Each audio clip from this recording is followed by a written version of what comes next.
what I tell you and follow my word. You are to take up your lamb and use our sword to shed its blood for all who come, so that the messenger of death will see the blood stamp. Tuda'ata, Yahuwah, for sending your babe. Yahuwah, Tuda'ata, Yahuwah, proclaiming your name. Yahuwah, Tuda'ata, Yahuwah, for sending your babe. Yahuwah, Tuda'ata, Yahuwah, proclaiming your name. Yahuwah, we lift up our voice to sing to you. We all ask your forgiveness and favor too. We don't deserve your kindness, though we seek. We ask favor in your name, to whom we speak. Yeah. Tuda'ata, Yahuwah, for sending your babe. Yahuwah, Tuda'ata, Yahuwah, proclaiming your name. Yahuwah, Tuda'ata, Yahuwah, for sending your babe. Yahuwah, Tuda'ata, Yahuwah, proclaiming your name.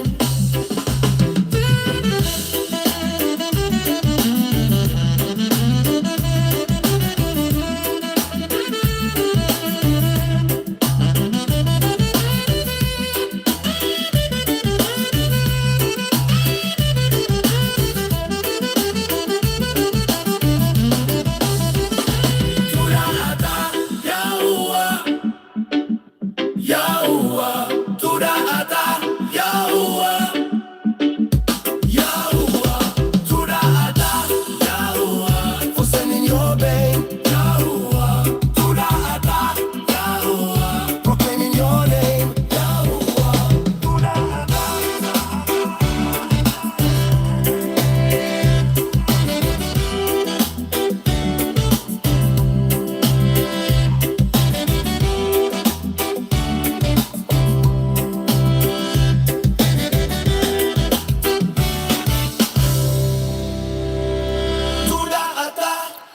Tuda'ata.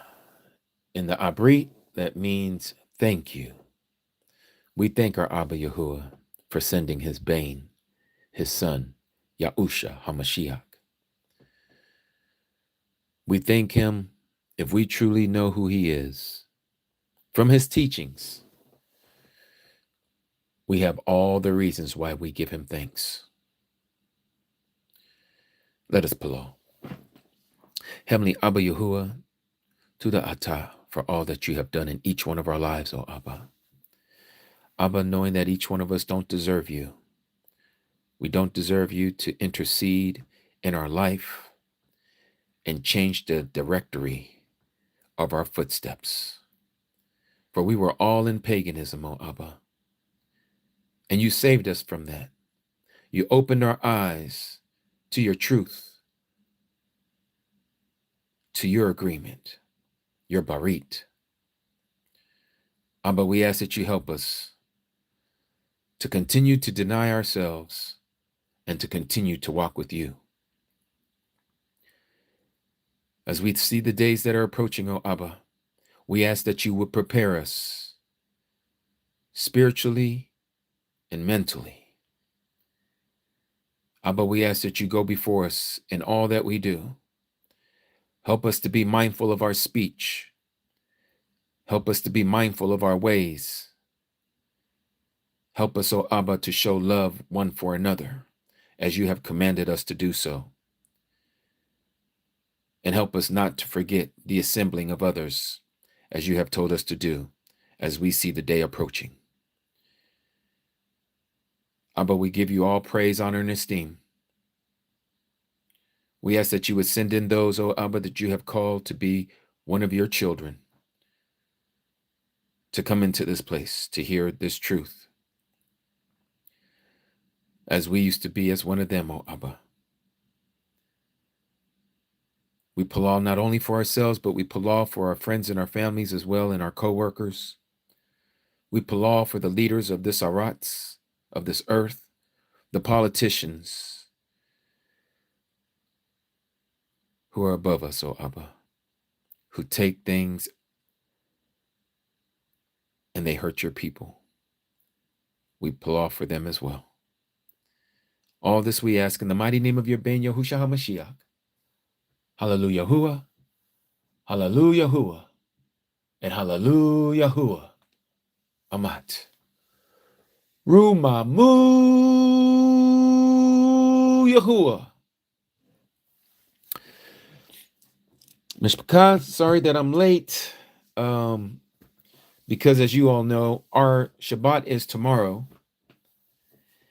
And one of my clients needed me to take care of a few things for them. And of course, since we don't work tomorrow, I had to take care of everything today, so I can get it out of the way, because, you know, they still conduct tomorrow is the first day of their week, their work week. So it is what it is. So I want to thank all of you for being here today. Just so you all know, we are on the 24th day of the first month. So you know, tomorrow is Shabbat. And then the very next day after the Shabbat is first fruits. Now, there's been some questions about, well, what do we do on first fruits? How do we keep it? How do we observe it, right? Let's go to scripture. I'm going to be reading out of TS 2009.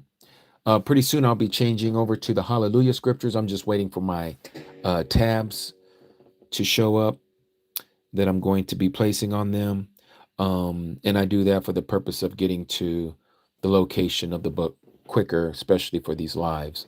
But that's going to be my translation of choice starting here very shortly, for two reasons. One, it has Abba Yahuwah's name in the original Paleo. And two, it's a little bit smaller, just a little bit smaller than the scriptures in terms of size. The font seems to be about the same size.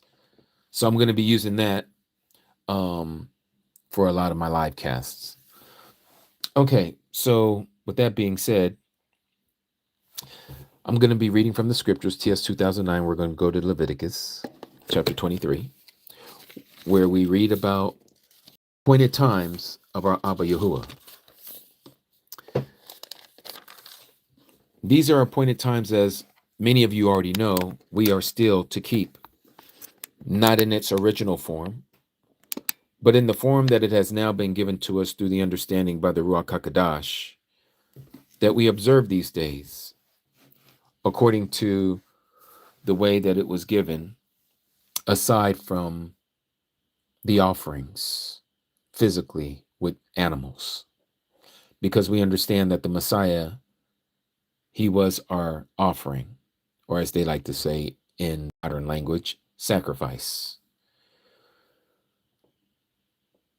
And so he has paid that price for us. But with that being said, we here have before us in Leviticus chapter 23, where it talks about after the Feast of Unleavened Bread, here you see in my margins. And this helps me out, and it might help some of you out to do the same, where it helps you to decipher it a little better, you know, to break up, especially if you don't have one that already has the headings and it breaks it up for you, like in the New King James. This way you can kind of break it up for yourself, so you can, you know, photographically see it when you're going into another portion of the scripture.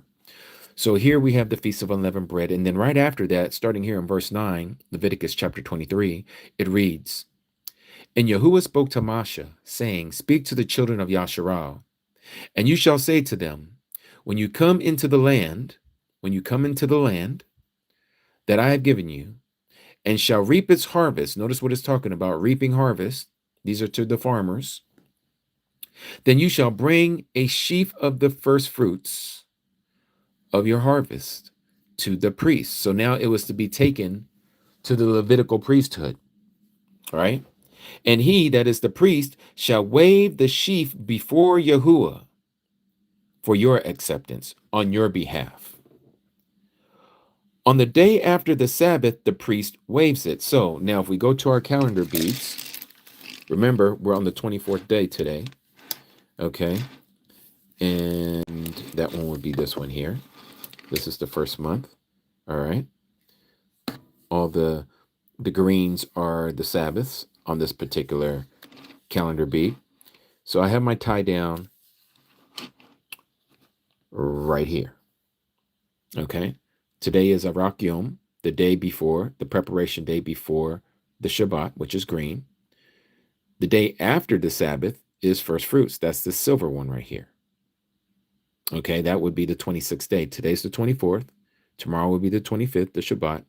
And then the 26th would be Feast of First Fruits. Now, on the Feast of First Fruits, what are we to do? So we see here, it talks about how we are to bring the first fruits of our harvest. Well, we don't have harvest. I don't know about you, but maybe we do have a farmer here. Maybe we do have someone who eats off of the land. And if you do, beautiful. But still, there is no offering to be given since this has already been completed in our Mashiach. So this is not required of us. Why do we know this? Because again, it talks about what needs to be done. You need to bring this to the priest, and the priest on your behalf is supposed to wave it before Yahuwah. Well, we don't have a temple, physically speaking, and we don't have a Levitical priesthood, physically speaking, any longer. Something has shifted when the Messiah gave his life for us. When that second temple went down in 70 AD, that was the things that was about to transpire that we read in the book of Hebrews that was about to take place because a better one was coming. A better agreement was coming. So this Feast of First Fruits has been accomplished in our Messiah when he appeared before Mary of Magdala, who was touching our Messiah. And he says, "Do not touch me. I have not ascended yet to your Father and my Father, your YAHUAH and my YAHUAH." He had to present himself as the first fruit. Shaul speaks about him being this first fruit. We know that he is the first fruit. So this again brings us back to, well, what are we supposed to do? Verse 12, on that day when you wave the sheaf, you shall prepare a lamb a year old, a perfect one, as an ascending offering to Yahuwah. And his grain offering, 2/10 of an ephah of fine flour mixed with oil, an offering made by fire to Yahuwah. A sweet fragrance, and his drink offering, 1/4 of a hin of wine. So here we see again the things that was to be done before the temple. Again, we don't have a physical temple, but we know that we are the spiritual temple of Yahuwah, where the Ruach resides in us. So what do we do at this time? We give him the offering of our lips, because all of these things, you can't accomplish this. There's no way of completing this. Now, you can observe it if you'd like, just like when the Feast of Shavuot comes, which is going to be the next one on the pagan calendar, June the 2nd. For us, we're going to bake 2 leavened loaves of bread as an observance on that day to bring before Abba Yahuwah. Now, we can't complete it exactly as it is written because it's to be done before the temple. But in observance, we can do this. It's the same thing as eating a lamb for Pesach. We're not commanded to eat lamb anywhere. We're not commanded to. Now, this is what was given to the children of Yasharal. But because the Mashiach is our Pesach lamb, we don't have to meet those requirements anymore to bring a 1-year-old lamb without spot or wrinkle, put it aside on the 10th day, and then to have it being unalived on the 14th day by the hands of those who are the heads of Yasharal. We don't do that anymore. Again, why? Because the Messiah has completed it for us. But if we want to eat some lamb and you want to eat it in haste like what we did, this is something that we do before Abba Yahuwah. as an observance, commemorating what the children of Yasharal did when they came out of Mitzrayim the first time. And so we do this in honor of our ancestors, of what they went through, because the Messiah himself, who was the Word manifested, told us to do these things, to keep his commandments. And one of his commandments is, which we know is a law forever, is to keep the Pesach, is to keep the unleavened bread, is to keep the first fruits. I think Shaul had a very great understanding of this when he said this in Colossians. Colossians chapter 2, verse 16. Let no one therefore judge you in eating or in drinking or in the respect of a festival. This is an appointed time, the Ma'adim, or of the what? Rosh HaKadash and the Shabbat, Shabuat. These are the shadow of what is to come. But the body of the Messiah, it has everything to do with what the Messiah is going to have us go through, what we had to go through, from saving us from ourselves by the shedding of his own blood. We're his body. All of these 7 feast days, the appointed times, have to do with us and him. What was going to transpire through each one of those feast days? Think about it. The Passover. Who was that for? Was it for the angels? Nope. It was for us. The Passover wasn't for anyone else but for his people. The unleavened bread, who's that for? Is it for the other nations? Nope. It's for you and me. It's for the body of the Messiah. It was meant for us. The Feast of First Fruits, the first to resurrect from the dead. Unless the seed falls into the ground, it shall not grow. It has to die first. The Mashiach represented that first fruits. He had to be alive first for us. And he was the first to bring forth fruit. He was the first fruit unto the resurrection. That was for us. That wasn't for the angels. The Feast of Shabuat, the Feast of Weeks. Who's that for? Is it for the nations? No. Again, it's for us. It's for the body of the Mashiach. He gave us the law, the Torah, on Shabuat. He gave us the Ruach HaKadash on Shabuat. You can read that in Acts chapter 2. When the day of Shabuat had fully came, the Ruach was given to the apostles and to the other 120 disciples that was there, the Talmudim. Who was that for? It was for the body of the Mashiach. Same thing with the Feast of Trumpets. At the last trumpet, who's going to be resurrected? The body of the Mashiach. It's for us. All of this is for us. And so here the Apostle Shaul is saying, don't let no one judge you on how you're dealing with these feast days, because we're all learning. We're not going to be able to keep it to its original. We can't. And if you're worried about trying to keep it originally, you've made this thing into something that it's not. And that's all the feast days, right?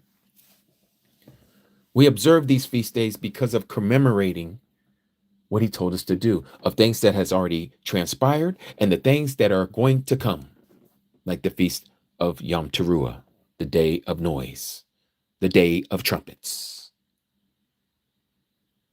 We look forward to the Feast of Sukkot, the Day of Tabernacles, the Feast of Tabernacles, when he tabernacles with us. We look forward to that. Again, all of this is for the body.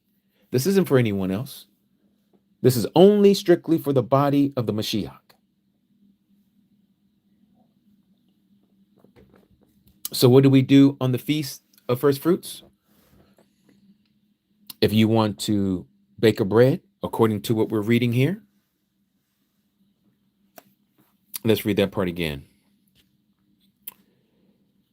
And its grain offering, 2/10 of an ephah of fine flour mixed with oil, and an offering made by fire to YAHUAH. A sweet fragrance. So are we going to take these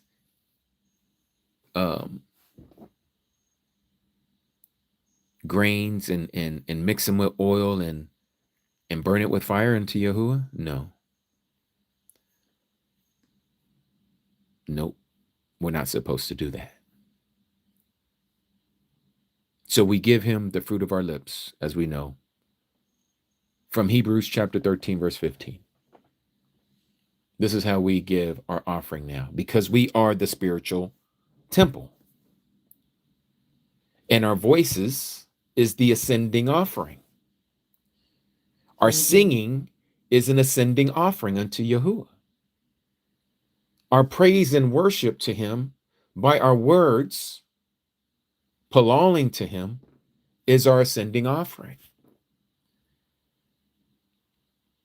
This is what is required of his people. This is how we worship him in Ruach and in Amat, in truth, in spirit and in truth. We do it from the inside, not with physical tools anymore. But we do this as a remembrance, as he has instructed us to our understanding and ability. But all of this shall be perfected in the way it's supposed to be kept, to the T, which is why we know that the Torah hasn't been done away with. When the Mashiach, our high priest, our Hakadol, who stands before his people, will show us exactly how this is to be kept all the way into eternity, 3 times a year, as it has been written. So for any of you who are keeping the feast days as I am, that will be the day after the Shabbat.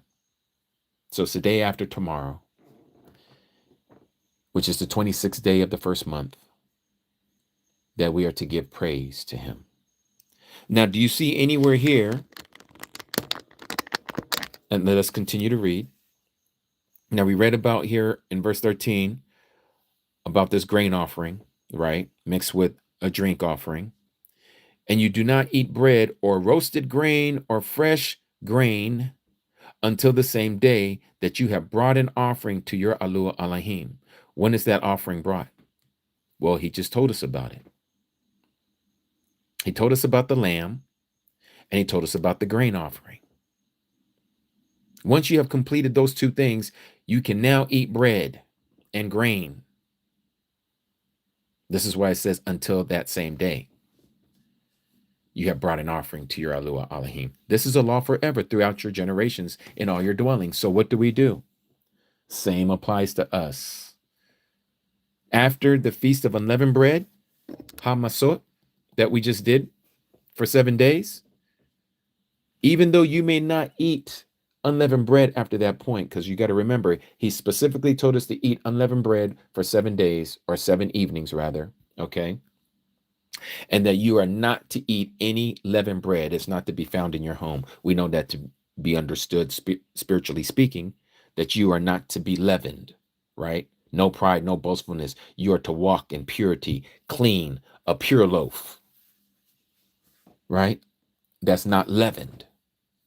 An unleavened bread. That's how we're supposed to be for 7 days, right? Right after that is completed, it doesn't mean you can go and eat bread. The only bread that you're still allowed to eat would be unleavened bread, if you're going to eat bread.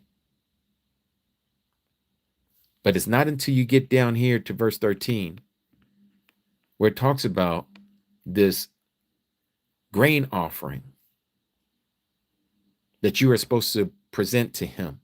Again, we don't do these things to the letter. We do it now from the Ruach. And it goes on and says in verse 14, which is the reason why it seems to be told to us right after that, and you do not eat bread.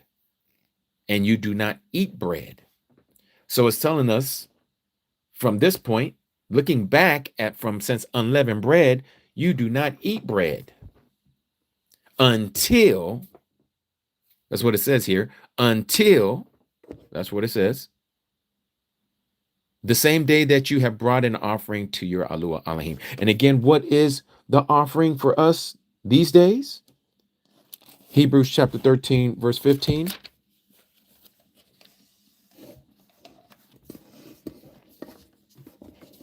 Let me bring this up.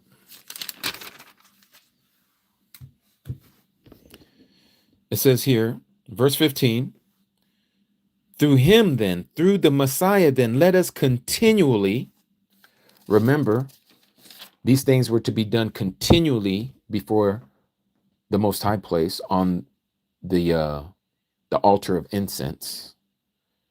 And then you also had the slaughter place for the animal offerings. These are two different basins, two different altars. One was for incense burning, and the other one was for offerings of grain, and fruits, harvest types, and also animals was to be put on the big slaughter place offering. So here it says we are to offer up a slaughter offering of praise to Yahuwah Elohim. That is, and so the Hebrew writer is letting us know what that is, what he's talking about here, about this slaughter offering of praise. That is the fruit of our lips. How? Giving thanks to his name. Why are we giving thanks to his name? Because his name has meaning. As you all know, for those of you who are in this truth, we know that Jesus doesn't have meaning when it applies to salvation. And I know this bothers some people to hear this truth, but it is for your own being that you are to look into these matters. It's for yourself. It's not for bragging rights. It's not so that you would know that, oh, I see that Jesus doesn't mean salvation. No, it's for you and I to realize what his true name was. And we give thanks to his true name because his name has meaning. There was a purpose behind his name. But let me digress to what I'm talking about here. So the Feast of First Fruits is to be done the day after the Sabbath. That is when the priest waves it. You and I both know we are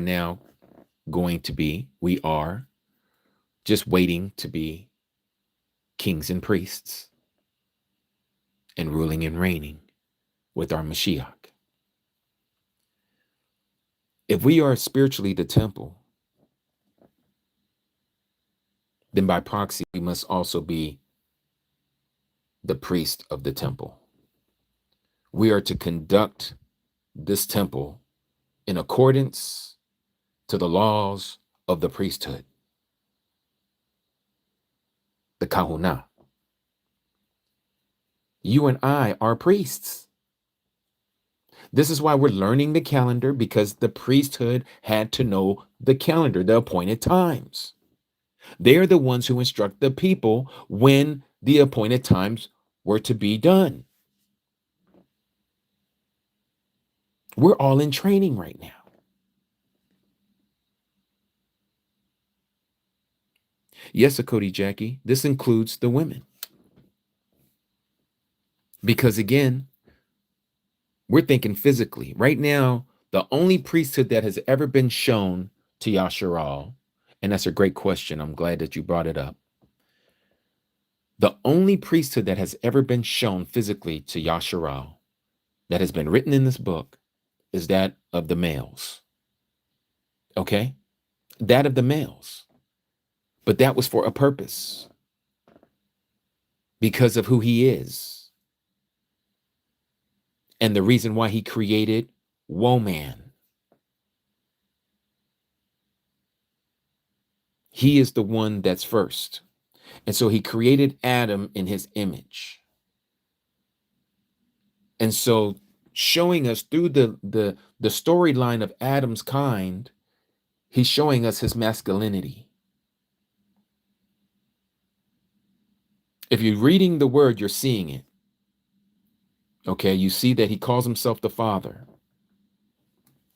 You see that he did not make and come into the form of a daughter into this world. He came in as a male, a son into this world. Bane, right?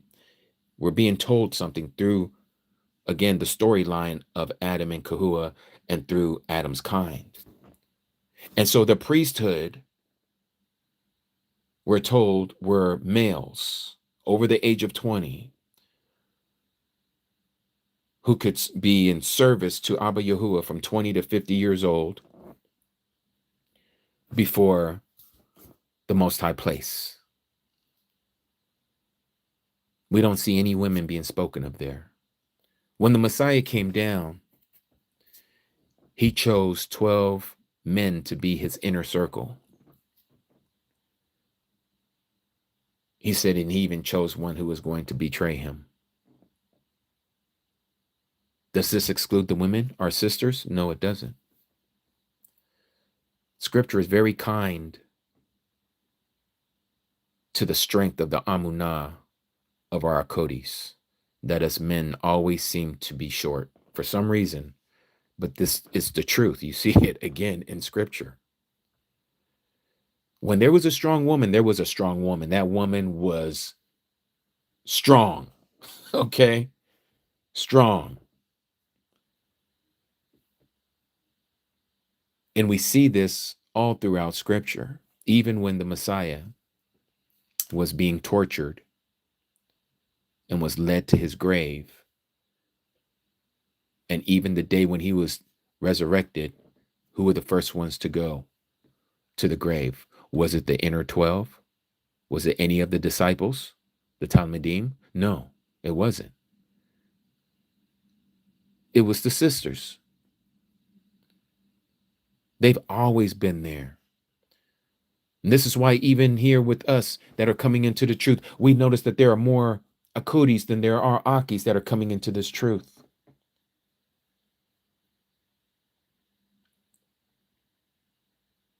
So I share all that to say this. As the Messiah says that there will not be male or female, we'll be just like the angels. Yes, YAHUAH identifies himself as a male, but there's this also the female, the feminine trait that he has given us, and this is how he can create a woman to be that opposite, but the two become one flesh, as if saying that they are now complete. Adam having YAHUAH. Why? Because she comes from him. She comes from Adam. And so in the end, we're all going to be one, just as he and the Father are one. This is what he says in John chapter 17. In the book of Revelation, let me show you this. And I think this might answer your question, Akodi Jackie. Let's read this together.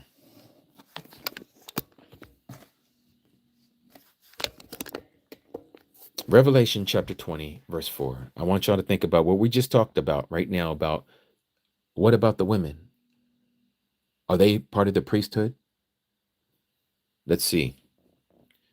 Verse 4. And I saw thrones, plural, and they, who are they? We're about to be told, who sat on them, and judgment was given to them. And the lives of those who had been beheaded, it's telling you who the they and those are, them are. Those who had been beheaded because of the witness, that word right there, martus in the Greek, also means testimony. Because of the testimony that they bore to Yahusha. Who did they bore to? Who did they bear witness of? The Mashiach, They didn't deny him nor his name. And because of the word of Elohim, meaning that they were keeping the Tanakh, the so-called Old Testament, the Old Agreement. This is the word of Elohim, Genesis to Malachi. And who did not worship the beast, nor his image, and did not receive his mark upon their foreheads or upon their hands. And they lived, who they were, the ones who were given these thrones, and judgment was given to them. They lived and reigned with the Messiah for 1,000 years. Now, let me ask you a question. Did it say anything about there that the only ones who were beheaded were males? Did it say specifically that the only ones who are going to be beheaded are males? Exactly. It does not. So who is this speaking of? Salvation doesn't care about your gender. Yahuwah does not care about your gender. Yes, on this side of eternity, we have a role to play. This is let me back that up. We have a role to do. Let me not use the word play because there's nothing to be played about. We have a role to do, accomplish, to complete, if we know our purpose as a male and a female. We don't usurp our right, our authority that has been given to us. Because if we step out of bounds of our authority that was given to us, we are in rebellion. We are being disobedient. Do you guys hear what I'm saying here? This is talking about us as male and females. Nothing has changed on this side of the Jordan before we go into the promised land of a woman being in the place of a man and a man being in the place of a woman. That is still going on right now. This is why when we come into times of appointment, when we have a mixed multitude of people that are together, Yahuwah will raise a male to oversee the time of appointment to be observed in the camp of Yasharal. People like to say, but what if this, and what if that, and what if there's no other guy but a woman? These are the ifs, and that. And look, if that is the case, Yahuwah will see to it. Yahuwah will see to it. But don't give me no scenarios. I'm just telling you what the scripture is revealing to us. So yes, on this side of eternity, the priesthood physically is a male. But on the other side, when all this is said and done, and we all have accomplished our part that we were to do, that was given to us for our purpose, each one of us has a purpose, and we complete that as the body of the Mashiach, then we all, you and I,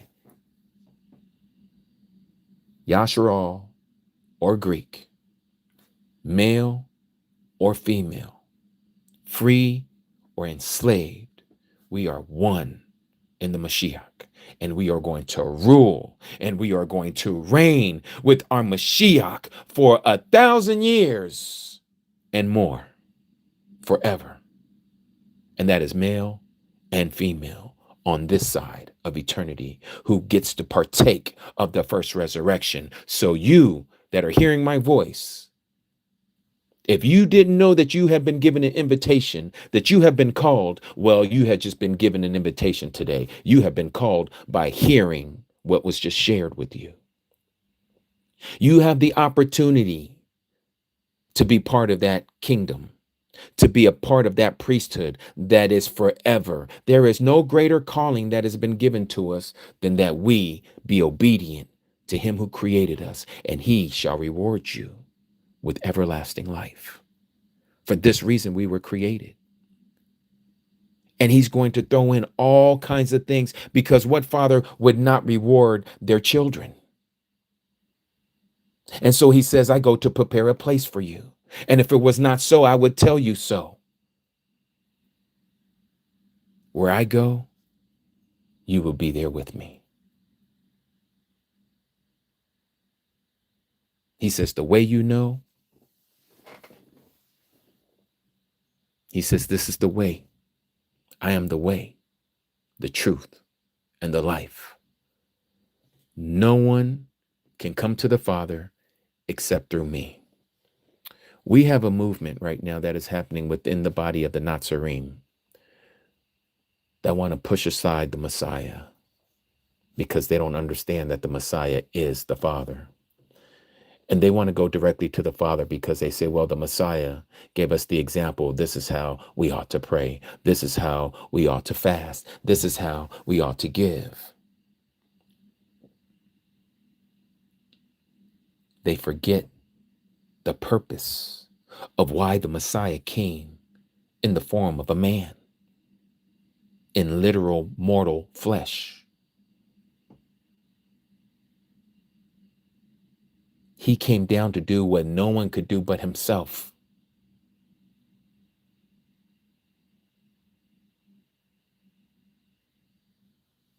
He's the one that has opened our eyes to this truth. And just because we are in this truth and we don't be obedient to him, you're just as much to him as a non-believer. And so for those of you who are hearing my voice today, an invitation has been given to you by our Creator, not by me, that anyone who would come into the agreement with Israel as he made with Israel, he didn't make it with any other people. You see, this is the lie. And this is where it's going to start getting touchy for some of you. This is the lie that has been fed to many of us, that you must become a Christian. Some of you aren't going to hear out this matter. And so that many will apply to you, that you are one of the many who were called. But out of the many, only few shall be chosen. I hope you are all going to be chosen and you stick around to hear about this lie that we have been told.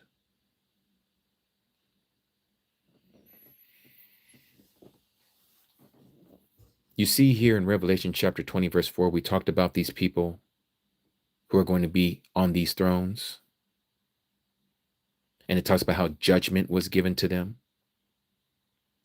It talked about how they were unalived.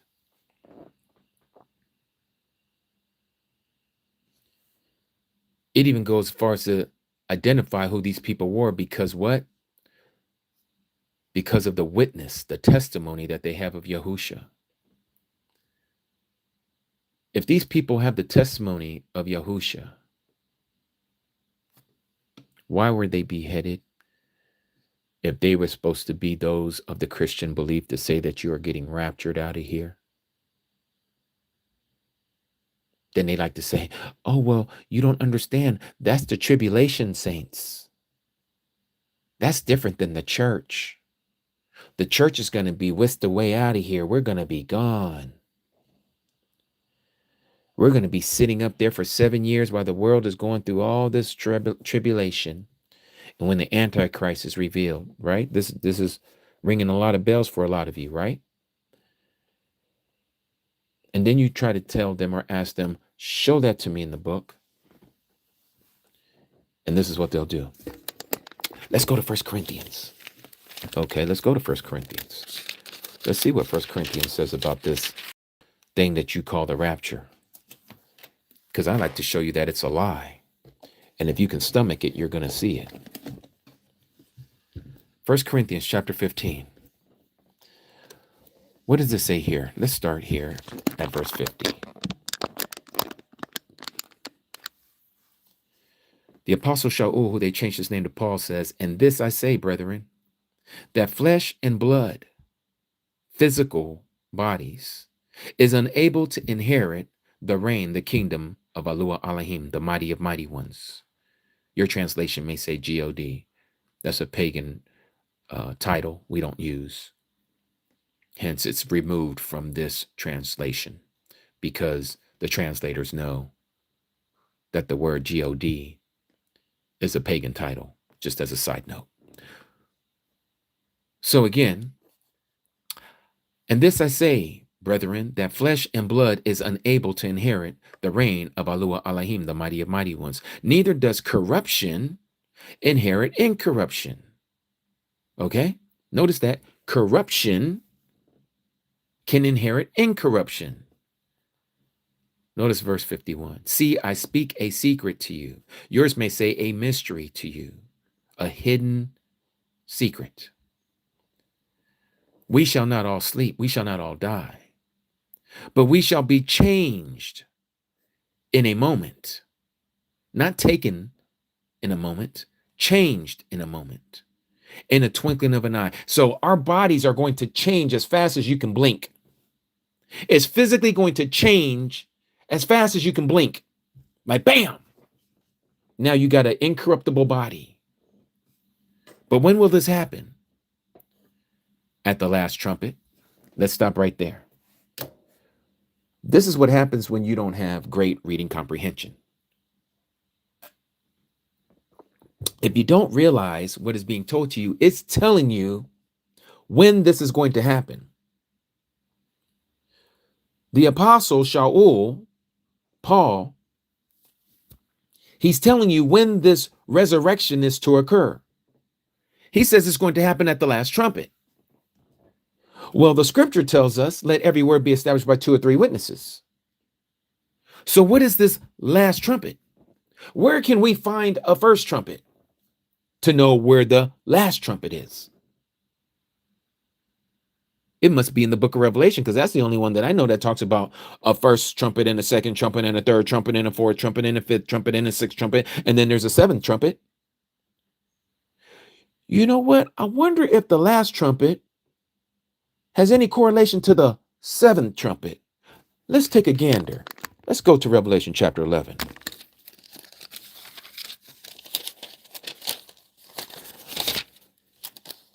Revelation chapter 11 speaks this way.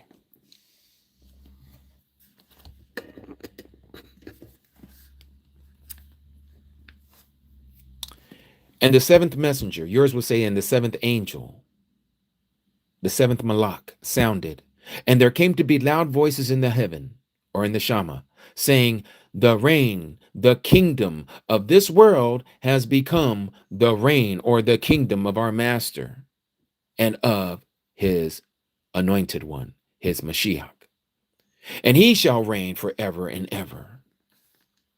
And the 24 elders sitting before YAHUAH Elohim on their thrones fell on their faces and worshiped YAHUAH Elohim, and saying, we give you thanks, O Yahuwah, Al Shaddai, which means the Almighty, the one who is, and who was, and who is coming. We know who is the one who's coming, the Messiah, and yet the Messiah is called O Yahuwah, El Shaddai, the Almighty, the one who is, present, who was, past, who is coming, future, second coming, because you have taken your great power and reigned. And the nations were enraged, and your wrath has come. Notice what the next verse says, or the next sentence. And the time of the dead to be judged. When does this happen? At the 7th trumpet. What is the 7th trumpet? It sounds like a resurrection. This must be the last trumpet that was shown to Shaul, whom certain people like to say, oh, he's a false apostle. To be an apostle, you must have been there to have witnessed the Messiah and his walk. So Paul is a false apostle. Don't even get me started with that one. Let's get back to what we're talking about. This is talking about the last trumpet. Again, it says, and your wrath has come, and the time of the dead to be judged. For the time of the dead to be judged, they must be resurrected. How? So that they've been given their reward to your servants, the prophets. These are the ones who are getting resurrected. The prophets, and who else? And to the set apart ones, that's you and me. And to those who fear your name, small and great, they're the only ones who are going to be resurrected in the first resurrection, which is called the last trumpet or the seventh trumpet. But when does this occur? This occurs at the end of the tribulation, not the beginning. Let me show you in case you don't think I know what I'm talking about. Let's go to Matthew chapter 24. Remember what we just read about the last trumpet, right? Okay. And remember what we just read about what it said in 1 Corinthians. It says that we'll be changed in a twinkling of an eye, right? All right. And then it talks about how we're going to be taken and gathered up together with him. Okay. But the dead shall be resurrected first, as it says in 1 Thessalonians chapter 4. And then we who are alive shall be taken also. Right? When does this happen? At the seventh trumpet, which is also known as the last trumpet. And the Messiah talks about this last trumpet and this seventh trumpet. Notice what he calls it when he tells this to his disciples in Matthew chapter 24, also known as the Olivet Discourse. This is the question that they asked him. First, they asked him,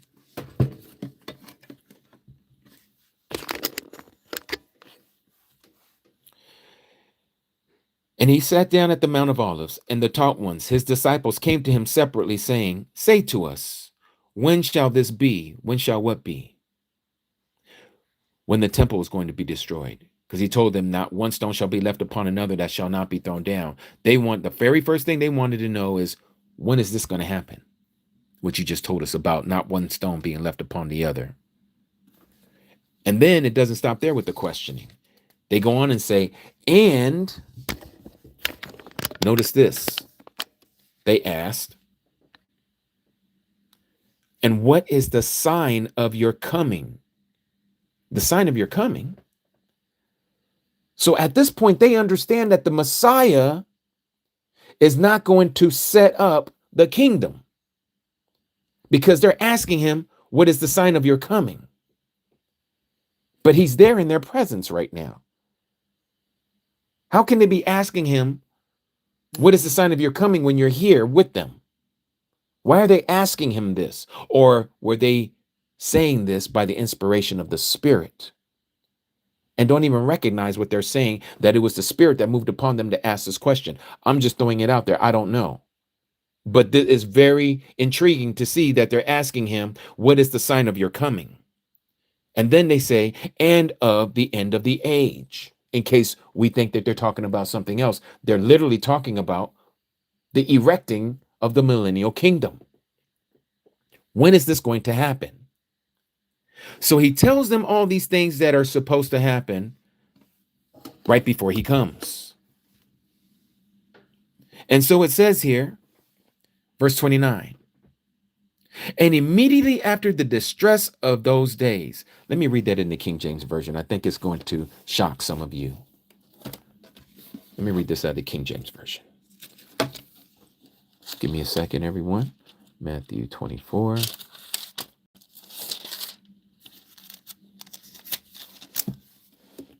All right. Let's start at verse 21. Verse 21 of 24. Okay? This is for all you pre-trib rapture believing people out there. I used to be when I used to preach it and teach it. I'm telling you, I everything that I'm telling you guys right now is the reason why I know that doctrine very well, the pre-tribulation rapture doctrine, because I was a staunch believer in it. I had all the Left Behind series, the books, the movies. You get my drift. You get where I'm coming from. I was indoctrinated in this pre-tribulation rapture stuff. Okay? But notice what it says here in verse 21 of Matthew chapter 24. Follow me. Follow what the word is saying here. For then there shall be great tribulation, such as not since the beginning of the world to this time. Speaking of this time of great tribulation. From the beginning of the world until that time of the great tribulation, there shall never be a time like that ever again, nor ever shall be. And so the Messiah goes on and says, and if except those days should be shortened, there should be no flesh be saved. But for the elect's sake, those days shall be shortened. Now, Christianity will have you to believe that that's talking about the Jews, the Jewish people, that those are the elect ones, because they, the Christians, have classified themselves as, we're out of here. We ain't going to be dealing with this. We flying away. Before this great tribulation comes, we out of here. So the ones that's going to be dealing with this are the elect ones. It has to do with the Jews. It has to do with the promises that was made to the Israelites.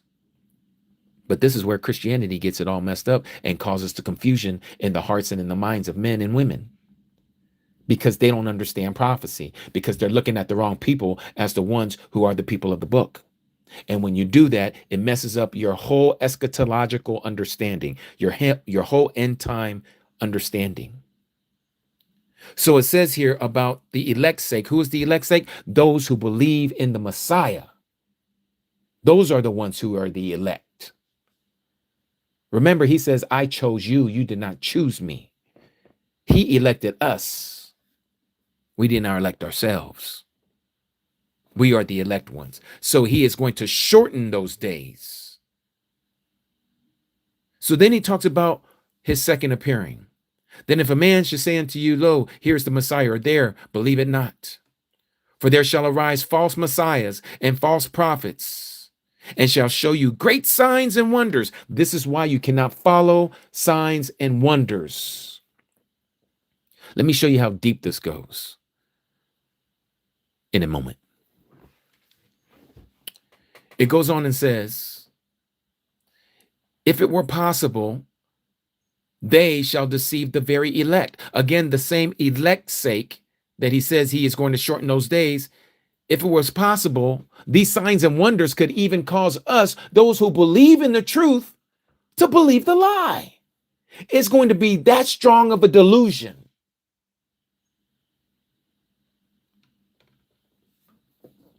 He says, behold, I have told you before. Therefore, if they say to you, behold, he is in the desert, go not after it. Behold, if he is in the secret chambers, don't believe it. Talking about in their temples, the secret chambers. Don't believe it. He says, for as the lightning comes in the east and shines even into the west, so shall also the coming, paraiusa in the Greek, of the son of Adam be. For wheresoever the carcass is, there will the eagles or the vultures, the buzzards, be gathered together. These are those that eat on the flesh of dead things. But notice what verse 29 says. Immediately after the tribulation of those days, the sun shall be darkened, the moon shall not give her light, and the stars shall fall from heaven, and the powers of the heavens shall be shaken. Verse 30. And then shall the sign, or shall appear the sign of the son of Adam in heaven, what we would call space. And then all the tribes of the earth shall mourn, and they shall see the son of Adam coming in the clouds. This is the second coming of heaven with power and great esteem. Now here we go. And he, that is the Messiah, shall send his angels. This is where he's going to gather up his saints with a great sound of a what? A trumpet. And they shall gather together his elect from the four winds, from one end of heaven to the other. This is the rapture. It happens immediately after the tribulation of those days and not before. This is why he says, he who endures until death shall have everlasting life. We have been fed a lie. We have been all fed a lie. Because Christendom has a teaching, this false doctrine that says, number one, you don't have to keep the commandments. And yet the Messiah says you are to keep the commandments if you want everlasting life. But Christianity says, no, you don't. So who are you going to believe? You're going to believe your pastor and his interpretation of the word, how he twists up Paul's letters to tell you you don't have to keep the commandments? Or are you going to believe what the Messiah says? And he says it more than once, that you're supposed to keep the commandments if you want to inherit everlasting life. Which one are we to believe?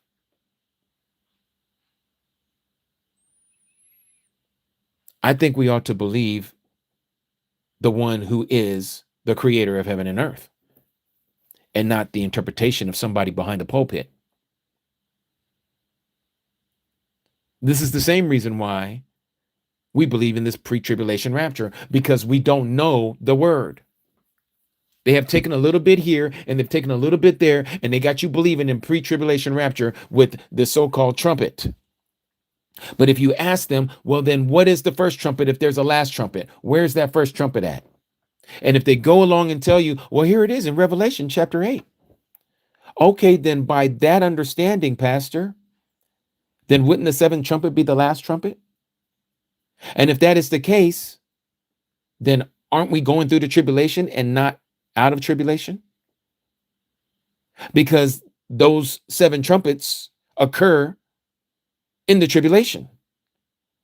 And you're teaching that we are not here for the tribulation, because we're going to hear this trumpet and we're going to be taken out of here before the anti-Messiah shows his face.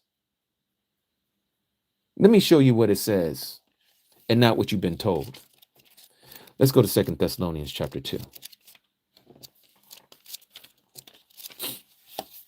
2 Thessalonians chapter 2 says this.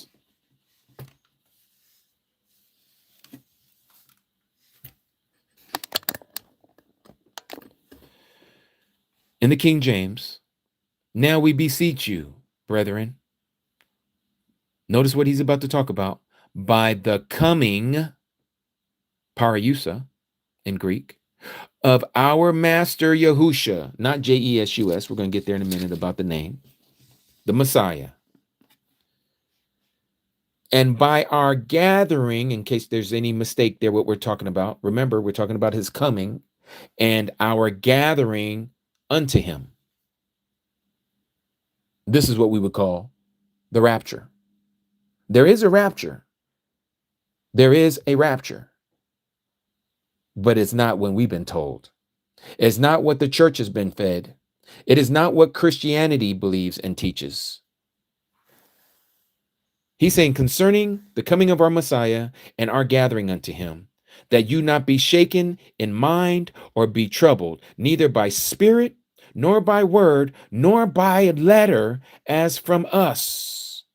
He's saying because it ain't from us. If someone tells you that it's from us, as if it's from us, he says, as if the day of Yahuwah, the Messiah, is at hand, let no man deceive you. He's saying, don't let nobody trick you.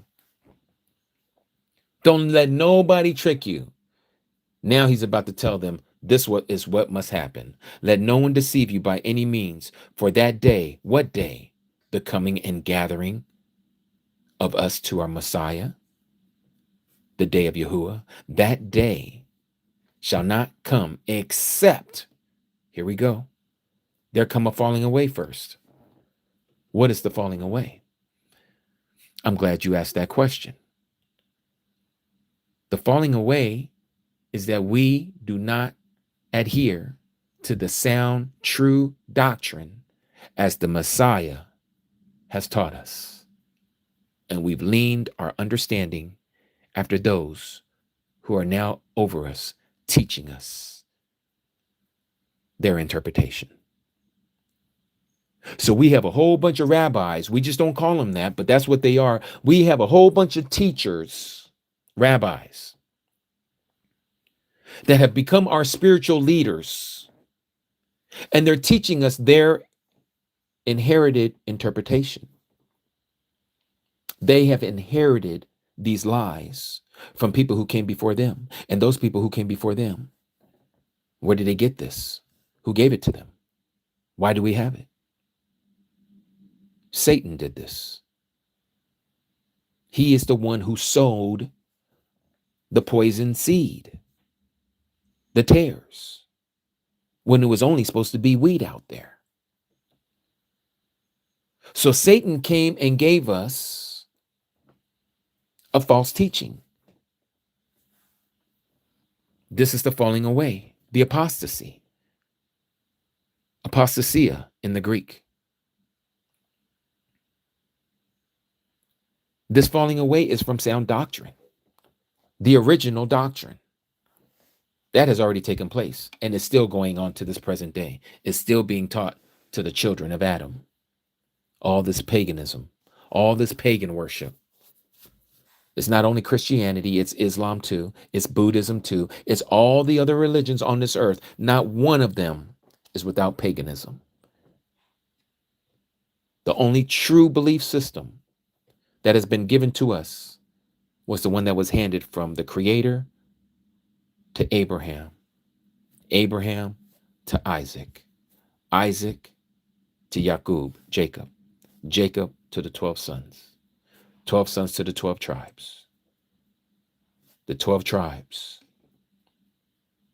and now allotted to those who are of the Gentiles, of the other nations, if they fall under and will submit themselves unto the same contract that was given to the children of Yasharal at Mount Sinai, and believing on the Messiah who came in the flesh as that word from Genesis to Malachi.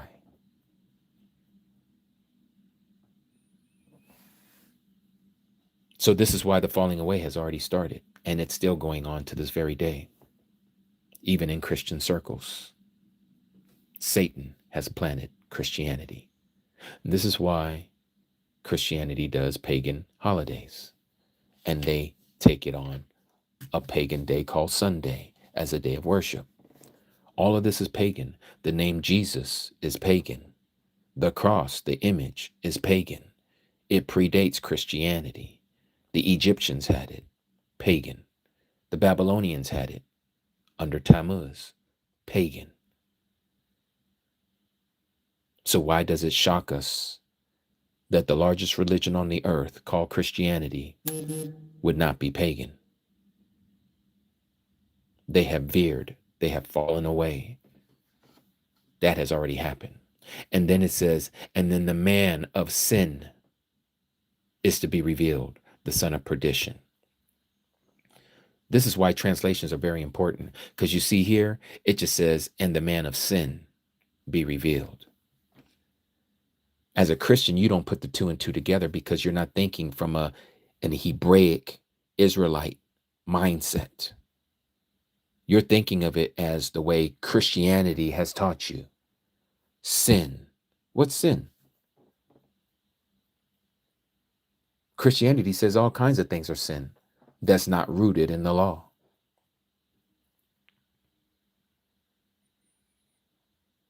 They say that keeping the commandments is sin. That's what Christianity teaches. If you're trying to keep the commandments, you're being a legalist. That's what they say. That's what I used to say until my eyes were open. This word here, and that the man of sin is to be revealed, the son of perdition. Let me show you how that should be written.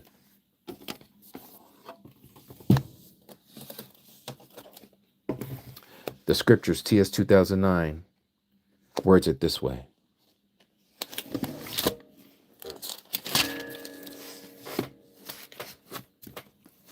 Take a look at this.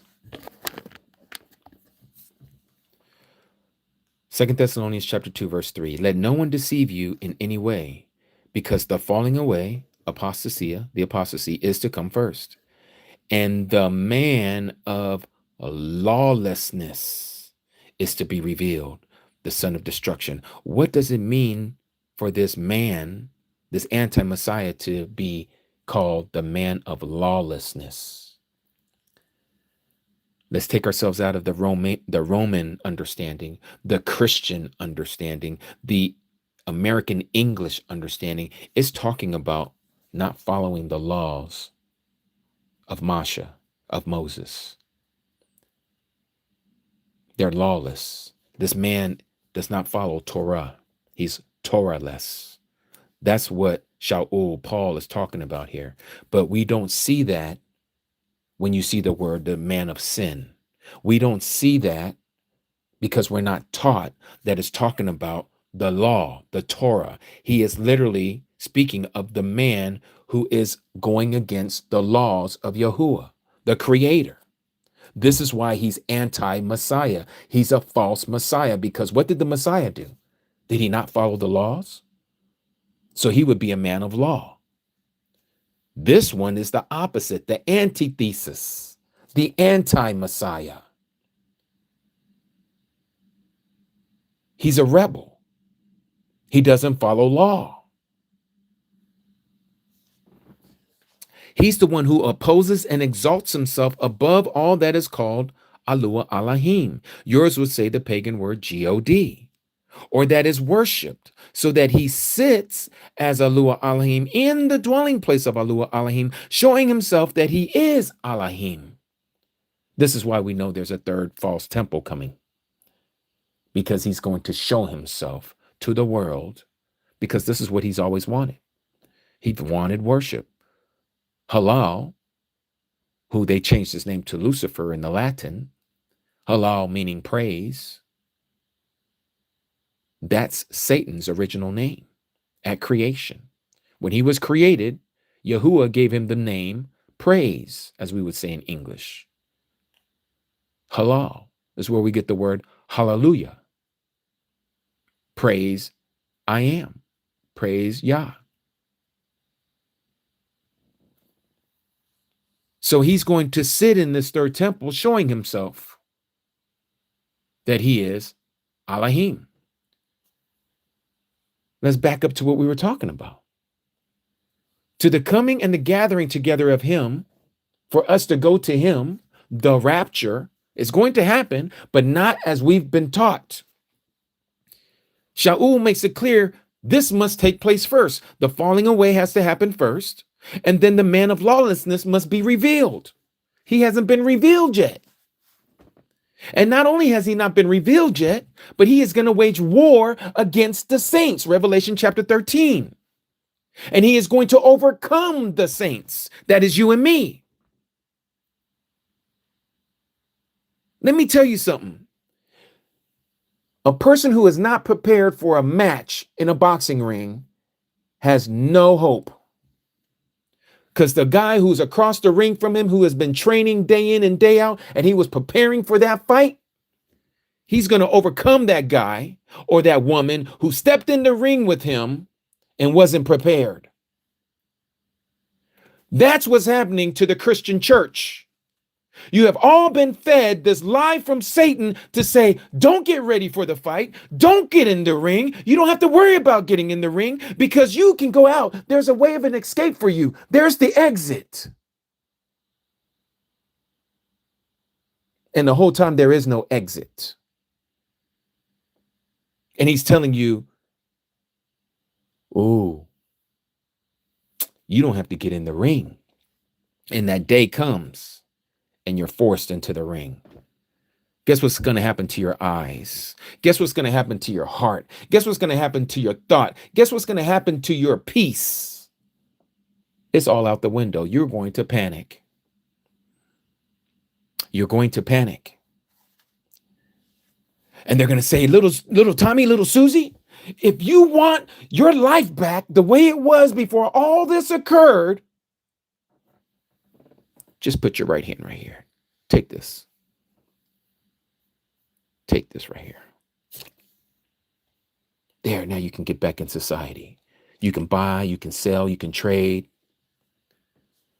And guess what? You still get to learn. You get to still love and preach Jesus.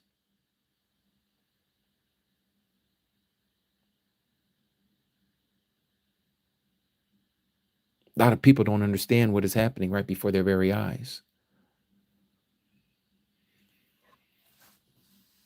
Notice what it says here as we continue to read about lawlessness, about not following Torah, not following the commandment. Check this out, Christians. I'm saying this because I used to be one of you who would not take anything else but Christian doctrine, and that's all I wanted to know. But in saying that, weren't we not told to test all things? Think about it. How do you know something is true unless you test it? I've said this before, and I'm going to share it again before we read the rest of this. Imagine this for a second in your mind, that this piece of iron is all gold. It was painted to look like a golden nugget, right? And I said, here, take this. I give it to you as a gift. And you're like, wow, man, really? But I didn't do anything. I don't deserve this. Why would you give this to me? Oh, no, it's yours. I want to give it to you freely. Here, no strings attached. Here, take it. Now, if you just take it at my word and you never check to see if it's true, you've allowed yourself to be deceived because you didn't check it. So you deceived yourself. The lie that was fed to you because you never wanted to look into it. Some of you are scared to look into it because you might be scared of what you'll find out. Others of you are so arrogant that you think that you already know the truth. I don't need to look anymore. But that's not really testing it, is it? Because you're that guy that I just gave this to and you didn't test it.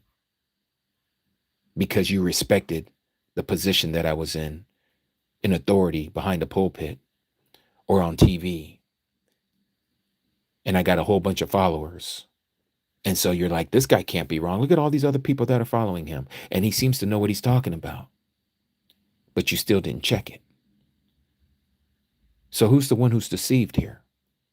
The one who's telling you to check it? See what you believe in to see if it's really what you have, if it's really what you think you have?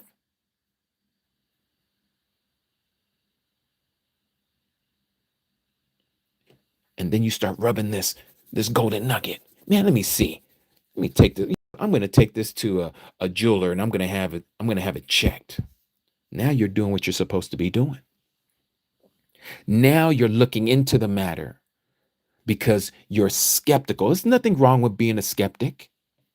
There is nothing wrong with being a skeptic. I'd rather be a skeptic than somebody who just takes something in without questioning it. That's a fool.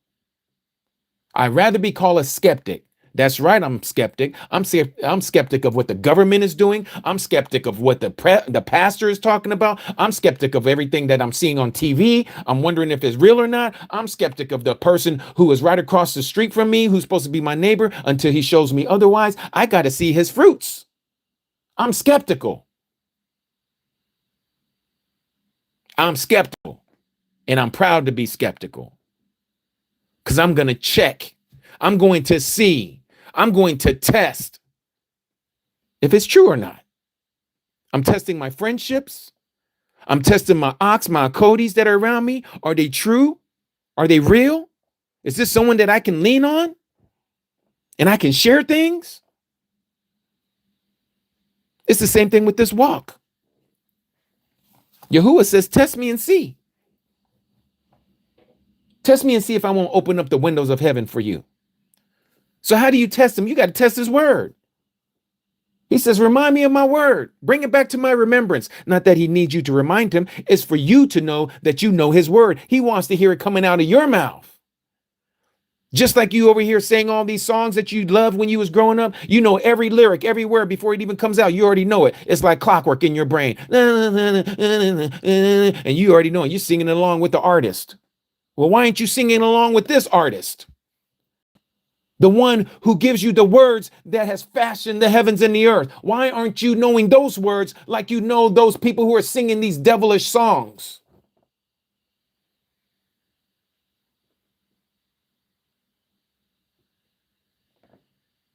You need to test it. And this is what I'm telling you. So now let's get back to what we're talking about in 2 Thessalonians about lawlessness. Because I'm going to show you, those of you who have never heard this or have not preached this to you before, how Christianity has lied to us. And I'm going to show you proof straight through the word. straight through the word. But you got to have the word, the heart to stomach it. Because I'm going to tell you right now, it's hard to hear this truth. Because it was hard for me as well. And it was hard for a lot of us that are in here right now. We've heard this. This is why we come together and we support others like yourself who are seeking the truth.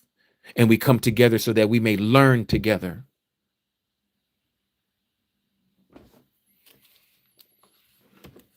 He says again, starting at verse 3, let no one deceive you in any way, because of the falling away is to come first.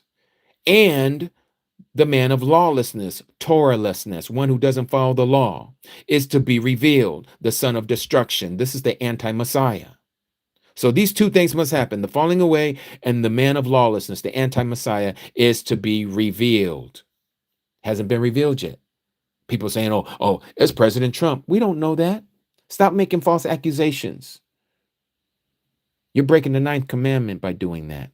Until the revelation has been given, we should not put that on any man. I have my ideas. I'm looking at certain people, but I am not going to tell the rest of the world, he's the anti-Messiah,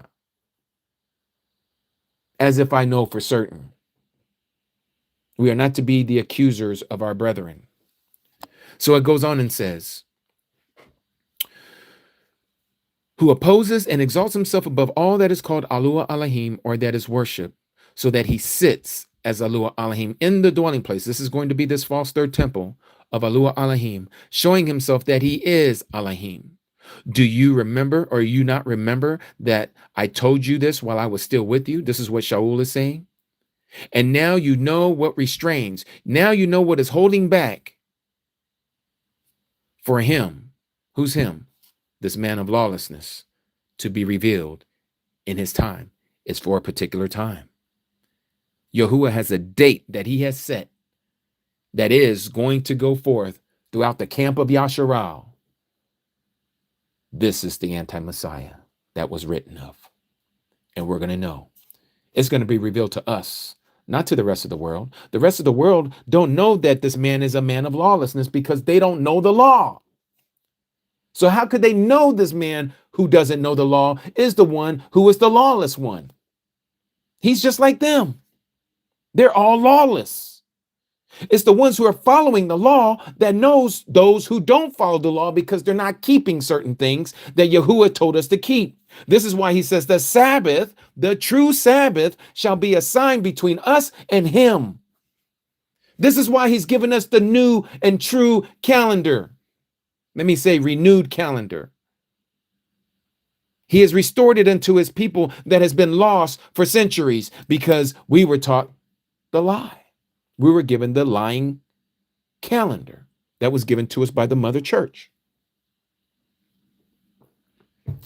It's called the Gregorian calendar.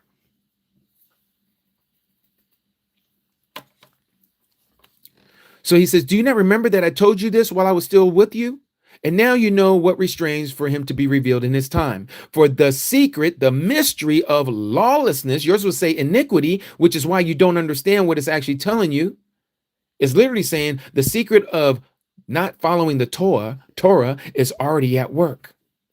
It was already at work in the times of Shaul, in the times of Paul. People walked away from the true teachings of the Messiah. The Messiah says you are to keep the commandments if you want everlasting life.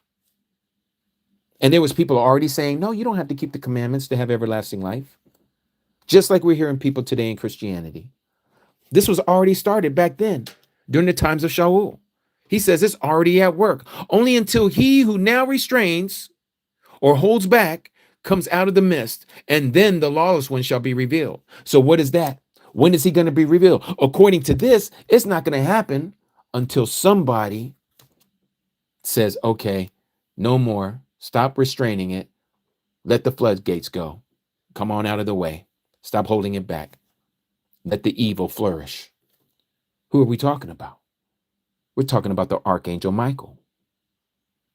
Daniel chapter 12 and Revelation chapter 12. Let's read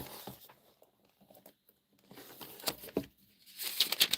Daniel chapter 12. Verse 1, now at that time, Mikael, you know him as Michael, shall stand up. What time are we talking about? This is going to be the time of tribulation, time of distress. Notice what it says. Again, now at that time, Mikael shall stand up, the great head who is standing over the sons of your people. Whose people? Yashra'al. Not the Chinese, not the Japanese, not the Koreans, not the Mexicans, not the Filipinos, not the Canadians, not the Russians, not the Great British. No, it's none of them. Your people. He's talking to Daniel. Who's Daniel's people? The Israelites. The real, true Israelites. The one who's standing over your people. And there shall be a time of distress such as never was since there was a nation until that time. Why does that sound so familiar? Didn't the Messiah just say something like that? Didn't we just read something like that in Matthew chapter 24? Let's go back and look at that again.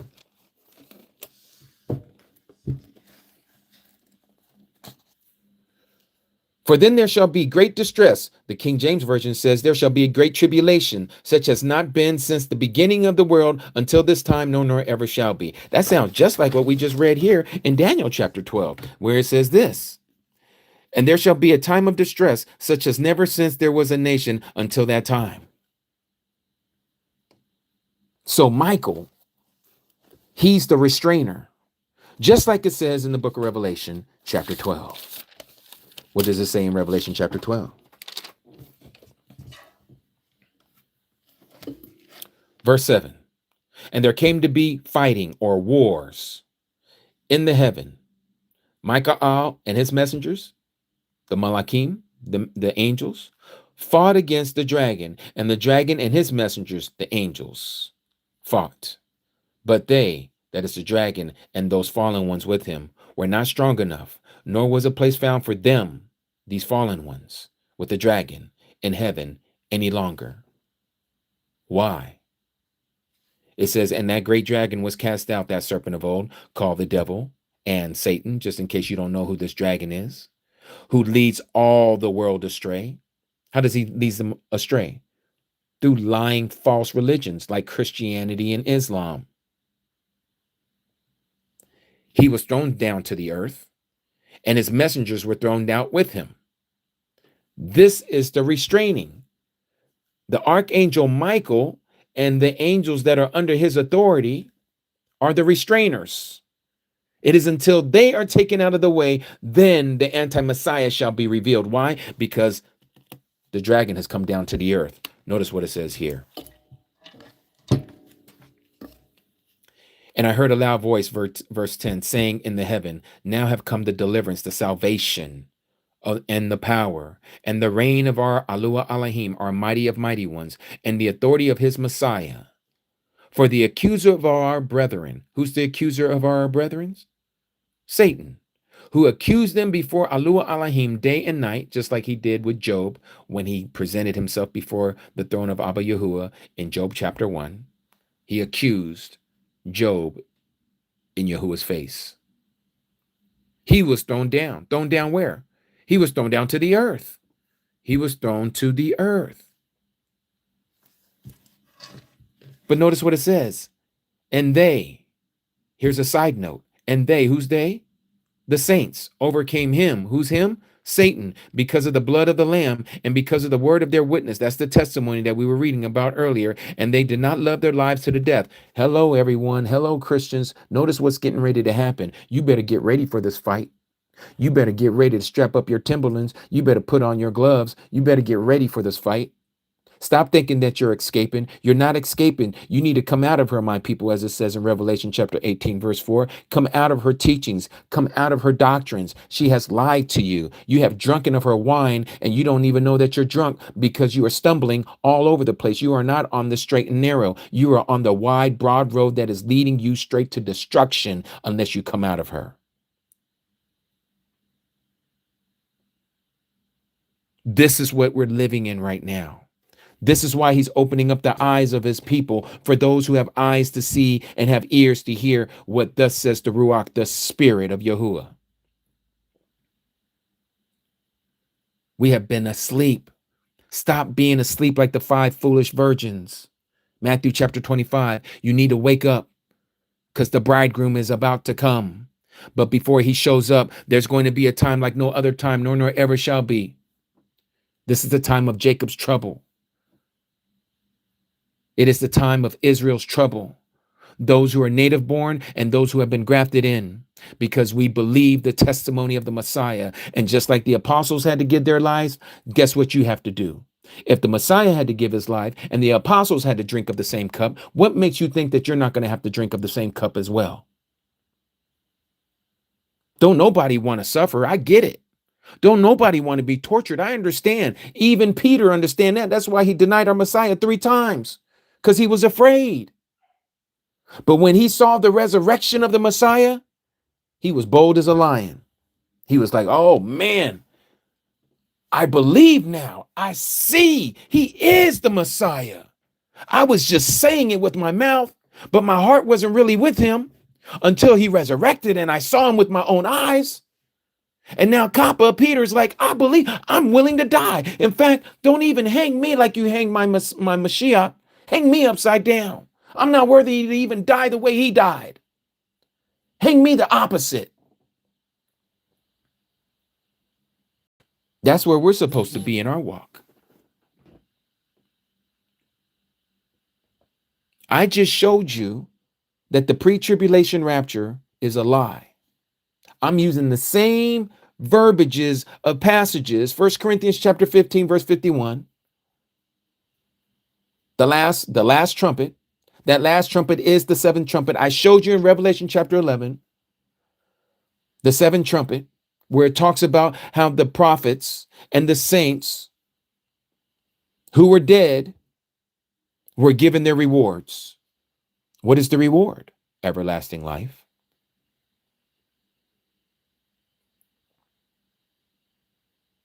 Why don't we want to believe this? Because you read something like this in Revelation chapter 3. Let me show you something. This is why you have to understand this book. You got to know the true prophecies. Because if you don't understand, you're going to say, see, look, it says that these people are going to be kept from that hour. Okay, well, let's read it. Revelation chapter 3, verse 10. Because you have guarded my word of endurance, I also shall guard you from the hour of trial. We know this to be the great tribulation that shall come upon all the world to try, to test those who dwell on the earth. So who is this promise made to? Is it to the Christians? No. You know why? Because you're not keeping his word of endurance. You're keeping the word of, I want to get out of here. These people love the brethren, hence why they're called the Assembly of Philadelphia, brotherly love. These people, they have not denied his name, his true name, YAHUAH, not Jesus. These people, they guard his word. What does his word say? He says, keep my commandments. If you love me, keep my commandments. John chapter 14, verse 15. What commandments is he talking about? Well, if he's the word of Elohim, if he's the word of God, what is the word? What are the commandments? Are they not the 10 commandments? Yes. And even more than the 10 commandments. We're to keep the dietary laws. We're to keep the sexual laws.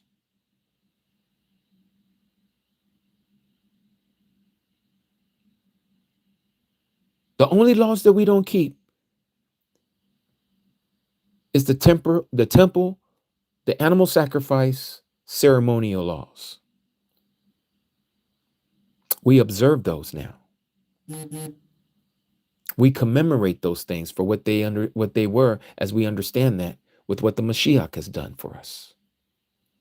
But that does not negate that you don't keep those 7 appointed times called our feast days, our high days, the true holidays, not these pagan holidays that the church has given you in this Roman Empire with the Holy Roman Empire, with their Holy Roman Church called Catholicism. And she has many daughters called evangelicals and the Protestants. These are the daughters of Rome, the daughters of the Vatican. They all do Sunday worship. They all call him Jesus the Christ. They all don't keep the commandments. They all keep these pagan holidays. They all are under the Gregorian calendar. that has been given to them by the Romans. And the world follows that calendar to this very day for commerce. They have taken us off of Yahuwah's calendar. And so the only ones who are seeing this calendar are the ones who know his name, the ones who know to keep the commandments, those who know to keep the Shabbat, the true Shabbat. These are the ones that their eyes are opening up to the true calendar.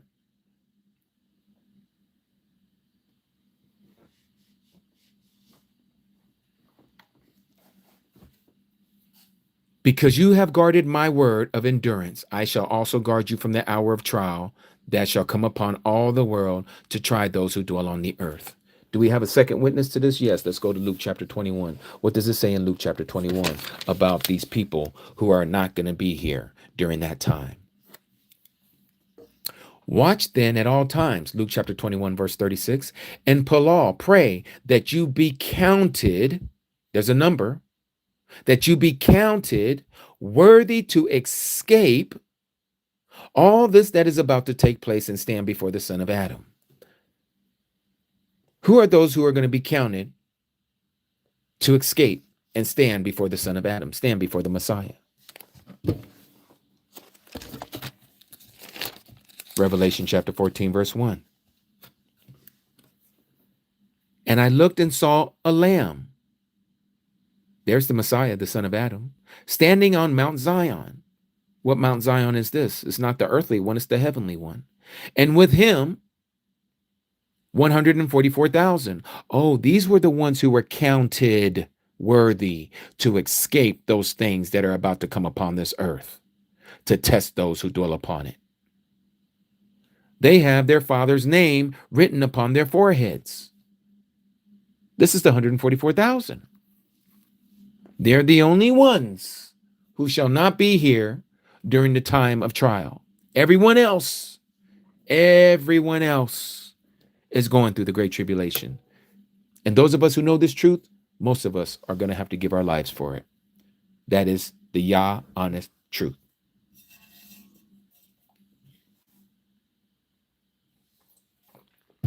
Now,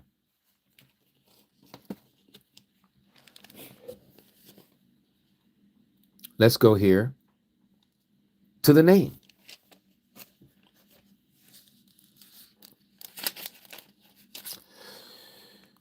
Mia, to be one of the 144,000 is not as easy as me just telling you to answer your question. But let me say this in a summary form. The 144,000 are not 144,000 virgin Jewish boys with curly locks who call themselves Israelis. Okay? The 144,000 are 12,000 from each tribe, and Judah, Jew, is only one of the 12 tribes. And those Jewish people aren't even from the tribe of Judah to begin with. So take them out of the equation. They're not even who we're talking about here. The 144,000 are 12,000 from each tribe. They consist of male and females. And from my understanding, now this what I'm about to share with you is my opinion, and I'm getting this opinion from the book of Numbers, also known as the book of census. Just like in the book of Revelation chapter 7, when there was a census taken of the 12 tribes of Yasharal, 12,000 from each tribe, hence 12,000 times 12 gives you 144,000. The book of Numbers says that this is how you are to number the children of Israel. All those who are 20 years old and over, a male, okay, the head of their house, from each tribe, 20 years old and over, right? This is how the tribes were numbered, not according to each and every individual, but each and every household. Now, each household has a person that's a head who had to meet the requirement of being a male, first of all, and over 20 years old, second of all, and then who was able for war. That's the third requirement.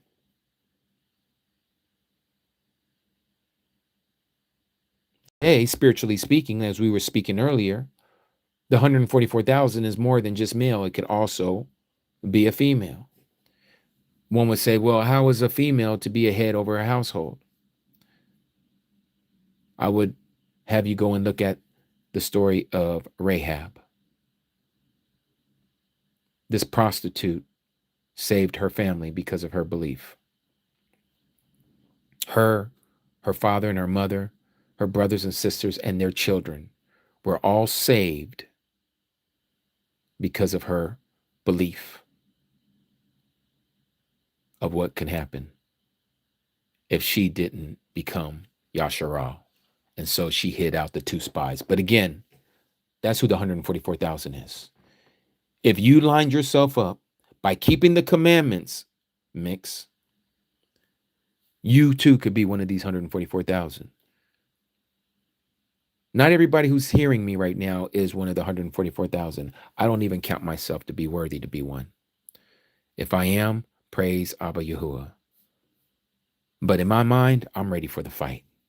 In my mind, I'm looking towards what we're getting ready to walk into.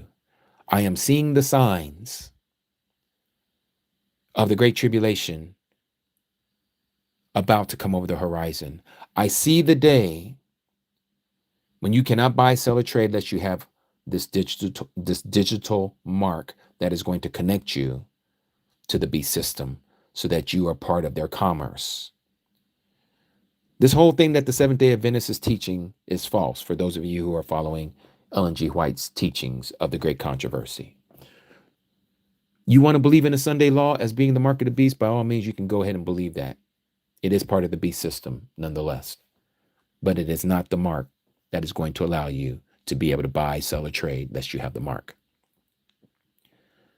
This thing is physical. Satan wants everyone else to know who has branded themselves to be his child and who has neglected to be a follower of Yahuwah. So they become children of lawlessness because they're not keeping law. They're not keeping Torah. They're not keeping the commandments. The Messiah says, do not take the mark. That's a commandment. Anyone who takes the mark shall be tortured. They shall have no rest day or night before the set apart messengers and before the Lamb. And the torture of their smoke goes up forever and ever. They have no rest day or night. I don't know what else to tell you. If a person is dead, then I guess they are resting in peace, as we would say, right? If there's nothing left of them, even consciousness, then they are rest. They no longer exist. They're resting. Well, why are we told in the book of Revelation, chapter 14, that they have no rest? They have no rest. Let me read it to you. You see, people like to water down or splash the flames of the lake of fire as if it's only for a moment. Scripture doesn't teach that. The Messiah even says it's better for you to pluck out that eye that causes you to offend than for your whole body to be thrown into the lake of fire. There's something to this. You can water down hell all you want, as they would say in the English, which is actually a pagan word in itself, of Greece. But notice what it says here. Revelation chapter 14, verse 9. And a third messenger followed them, saying with a loud voice, if anyone worships the beast and his image and receives his mark upon his forehead or upon his hand, he also shall drink the wine of the wrath of Yahuwah Elohim that is poured out undiluted, meaning it's at its full strength, into the cup of his wrath, his anger. And he shall be tortured with fire and sulfur before the set apart messengers, that is from before the Malachim, the angels, and before the Lamb, that is before the Messiah. And the smoke of their torture goes up forever and ever. But notice the next sentence. And they have no rest, day or night, those worshiping the beast and his image. Also, if anyone receives the mark of his name. Now, it says that they have no rest, day or night. When other time has this been used? Let's go to Revelation. chapter 4, verse 8. And the four living beings, each having 6 wings, were covered with eyes around and within, and they do not cease, and they do not cease, and they do not cease, day or night, saying, set apart, set apart, set apart, Kadash, Kadash, Kadash, Yahuwah al Shaddai, Yahuwah Almighty, who was, who is, and who is coming. They don't stop saying this. This is an eternal praise before the throne of Yahuwah. So if this does not cease day or night, what makes you think that this one means something different? And they have no rest day or night. And they have no rest day or night. What is this day or night? We know there's no night in heaven. It's telling us a process of time as we understand it in an earthly understanding. A day and a night represents to us a full day. It's perpetual.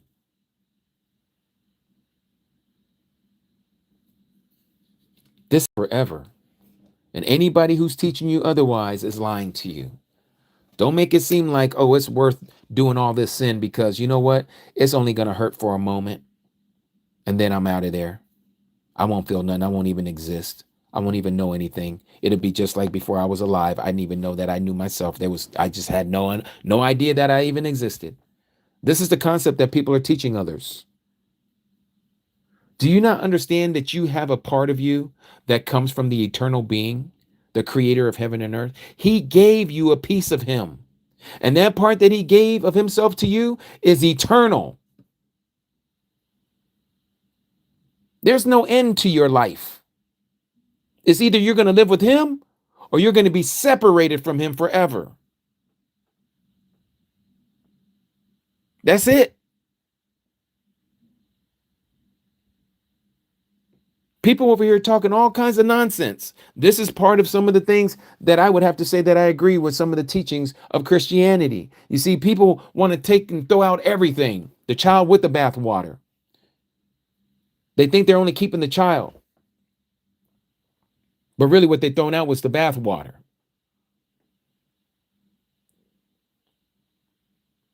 We got to get reconstructed in our brain to be deprogrammed, to reprogram ourselves in the scripture, because I'm going to show y'all something right now for those of you who thought that you weren't supposed to keep the commandments because the Messiah said you are, and yet Christianity is telling you you don't have to. In fact, before I show it to you, which one of you that are listening right now, give me a 1 if you believe that the law has been done away with. Give me a 1. And it's not to embarrass you. I want to show you the truth. And I hope you're interested in hearing the truth. If you believe that the law has been done away with and you don't have to follow it anymore, really, Lauren? I don't think you'd believe that.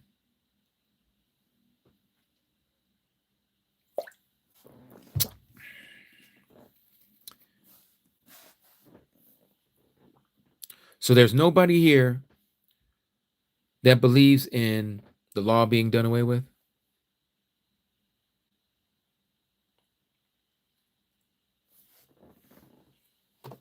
I see 0, but I don't know what 0 means. Okay, Cody, Lauren, no worries. So all of us in here, I'll be preaching to the choir to show you that the commandments is still to be kept.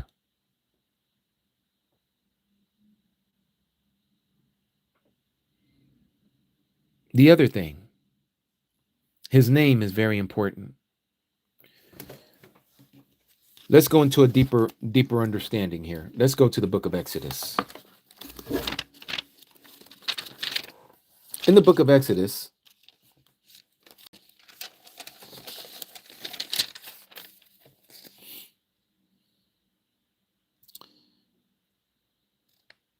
give me a second.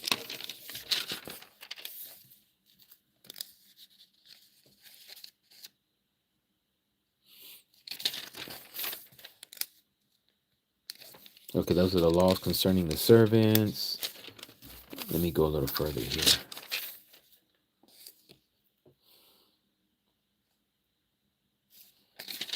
Where is it? Where? Okay, yes, here we go. I want you to see this.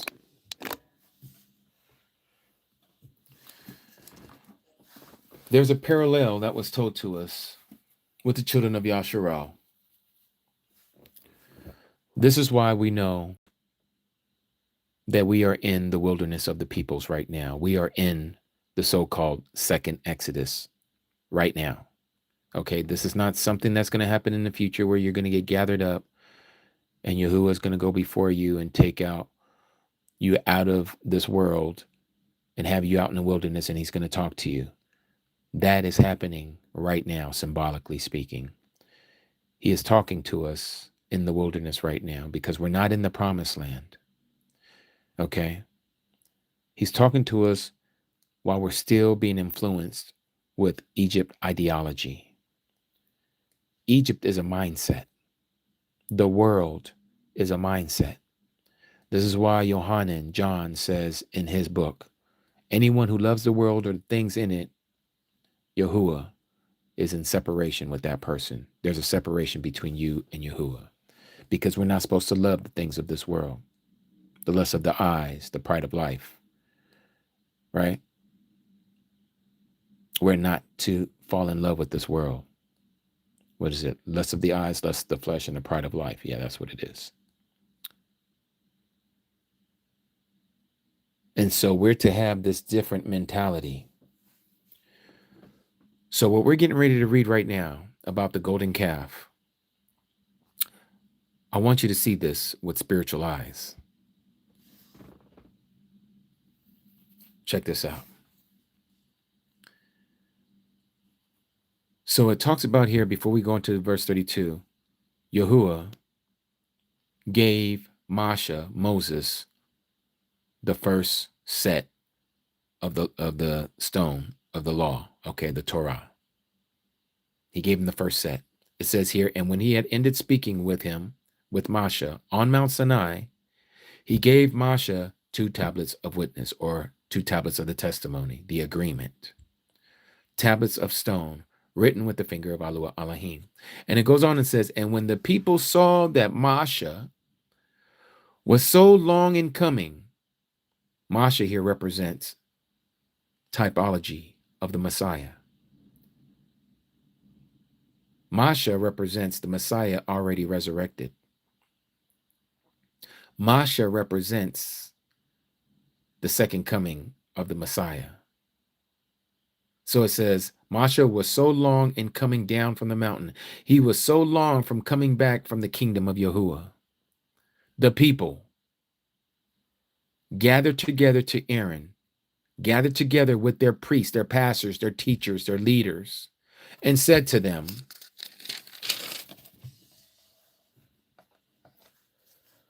Pastor, arise and make us a mighty one who goes before us. For this Moshe, the man who brought us up out of the land of Mitzrayim, out of the house of bondage, we do not know what has become of him. We don't know what's happened to the original Messiah. Make us a Messiah that we can say that goes before us. That we can say, and so Aaron, so your priests, they said, okay, take off your gold earrings, give me your money that are in the ears of your wives, your sons, your daughters, and bring them to me. Bring me what you use to feed your family, this gold, this currency, and give it to me, your pastor. And I'm going to give you the Messiah, the pastor that you want. I'm going to teach it to you just the way you want it. And so all the people took off their golden earrings. All the people started paying the priest that were in their ears, their itching ears. and brought them to Aaron. Here's the money. Teach us what we want to know. Make us a mighty one after what we like. And he took this from their hand and he formed it. He formed what? He formed a doctrine for them. He formed a tradition for them with a graven tool, with his understanding, and made a molded calf. He made an idol. He made an idol. He gave you an idol. And they said, notice that, the people said, this is your mighty one, O Yasharal, that brought you out of the land of Mizraim. This is your savior, Christians. This blonde-haired, blue-eyed man that Rome gave you. He's called Jesus the Christ, who was hanging on a cross. This is your Messiah, who brought you out of the world, who got you out of that addiction.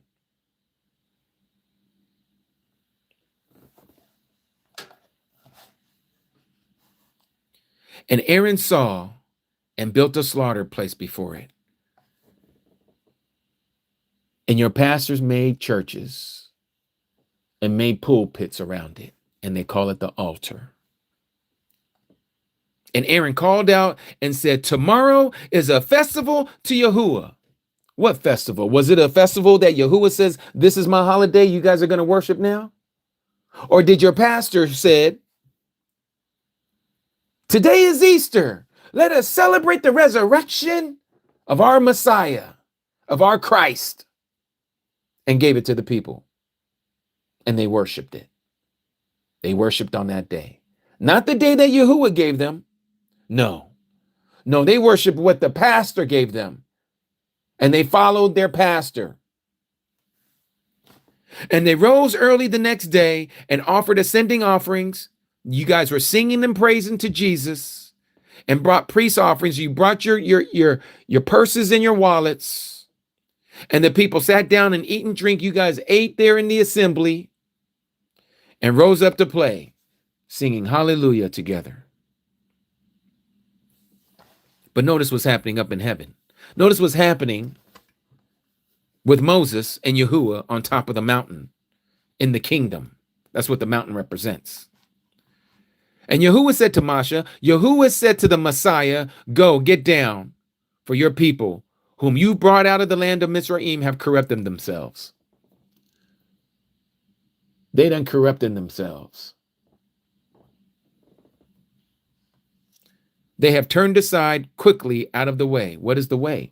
Didn't the Messiah say, I am the way, the truth, and the life? You can't get to the Father but through him. You have to go through the Son to get to the Father. You cannot go around the Son to get to the Father. You must go through the Son. He's the conduit. People want to go around the Son. You can't go around the Son.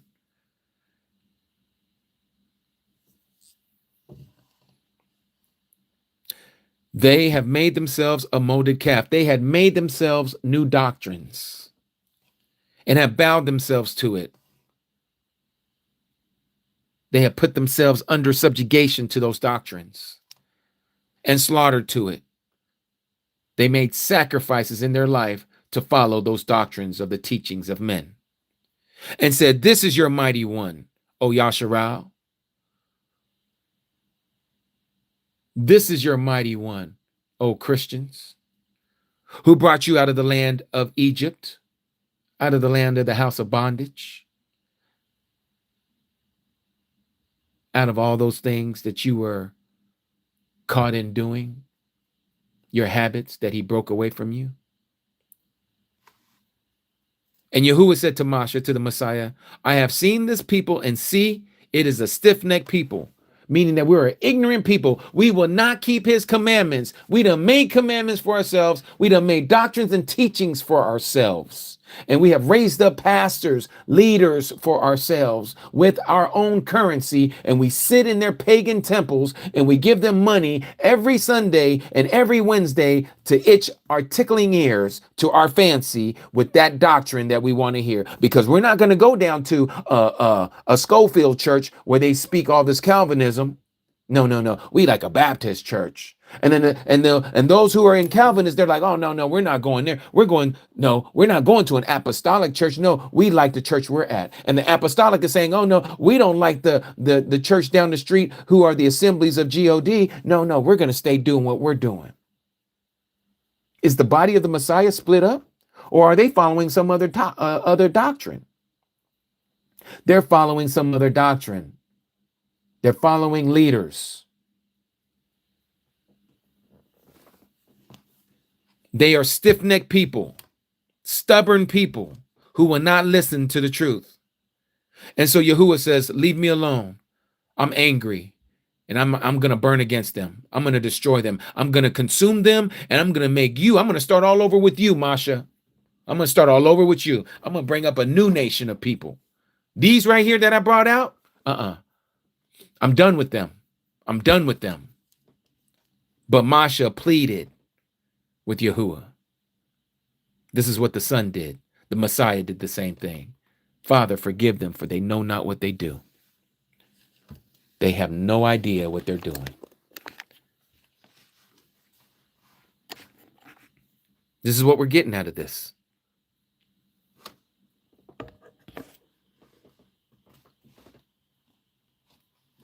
And so he goes on and says, Yahuwah, why does your anger burn against your people, whom you have brought out of the land of Egypt, with great power and with a strong hand, who removed those addictions away from you by his ruach, by his mighty hand? Why should the Mizrites speak? Why should the world speak and say, for evil, for disobedience, he brought them out to unalive them in the mountains, that is, in the nations. He brought them into the land of their captivity to kill them in the nations, the mountains, to consume them from off of the face of the earth. And so then he says, turn from the heat of your anger and relent, change your mind from this thing that you're going to do to your people because of their disobedience. And so what does the Mashiach do? What does this Masha do as an archetype of the Messiah? He remembers his agreement. He remembers his promise to Abraham, Isaac, and Yasharal, your servants, to whom you swore by yourself and said to them, I increase your seed like the stars in the Shamaim, and all this land that I have spoken or I've given to your seed, and they shall inherit it forever. So who's going to inherit this forever? Those who are of the seed of Abraham. But what was it that Abraham believed? Did he not do works? Yes, he did. He did it through obedience. He had to act upon the commandments that Yahuwah gave him to do.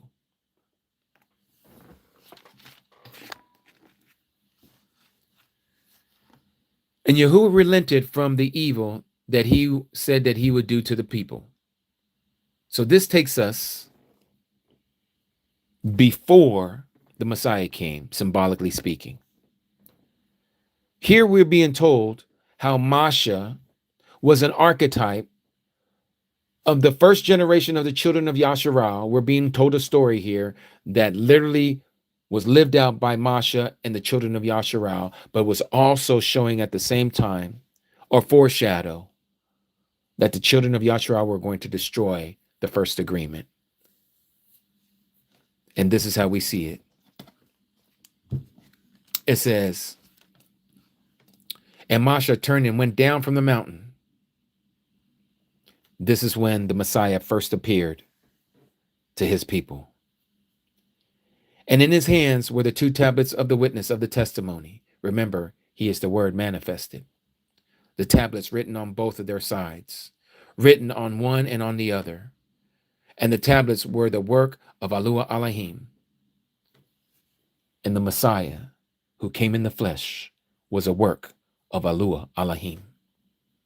This is how he was in the womb of Mary, a virgin birth. It was a work of Elohim.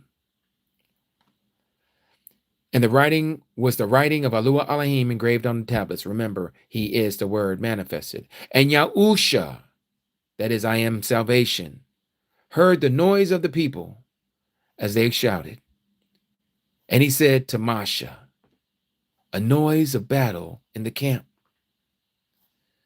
But he, Masha, said, it is not the sound of those who shout of might, nor is it of the sound of those who cry out in their weakness, but the sound of singing that I hear.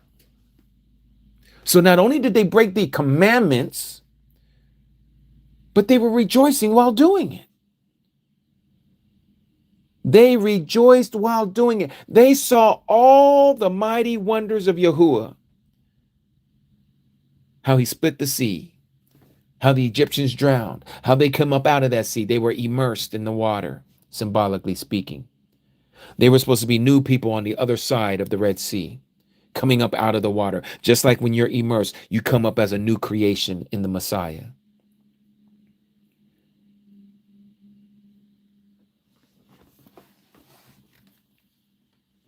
Verse 19, and it came to be as soon as he came near the camp, as the Messiah, symbolically speaking, hear me out, Mishpachah, as the Messiah grew up, as he started living amongst his people,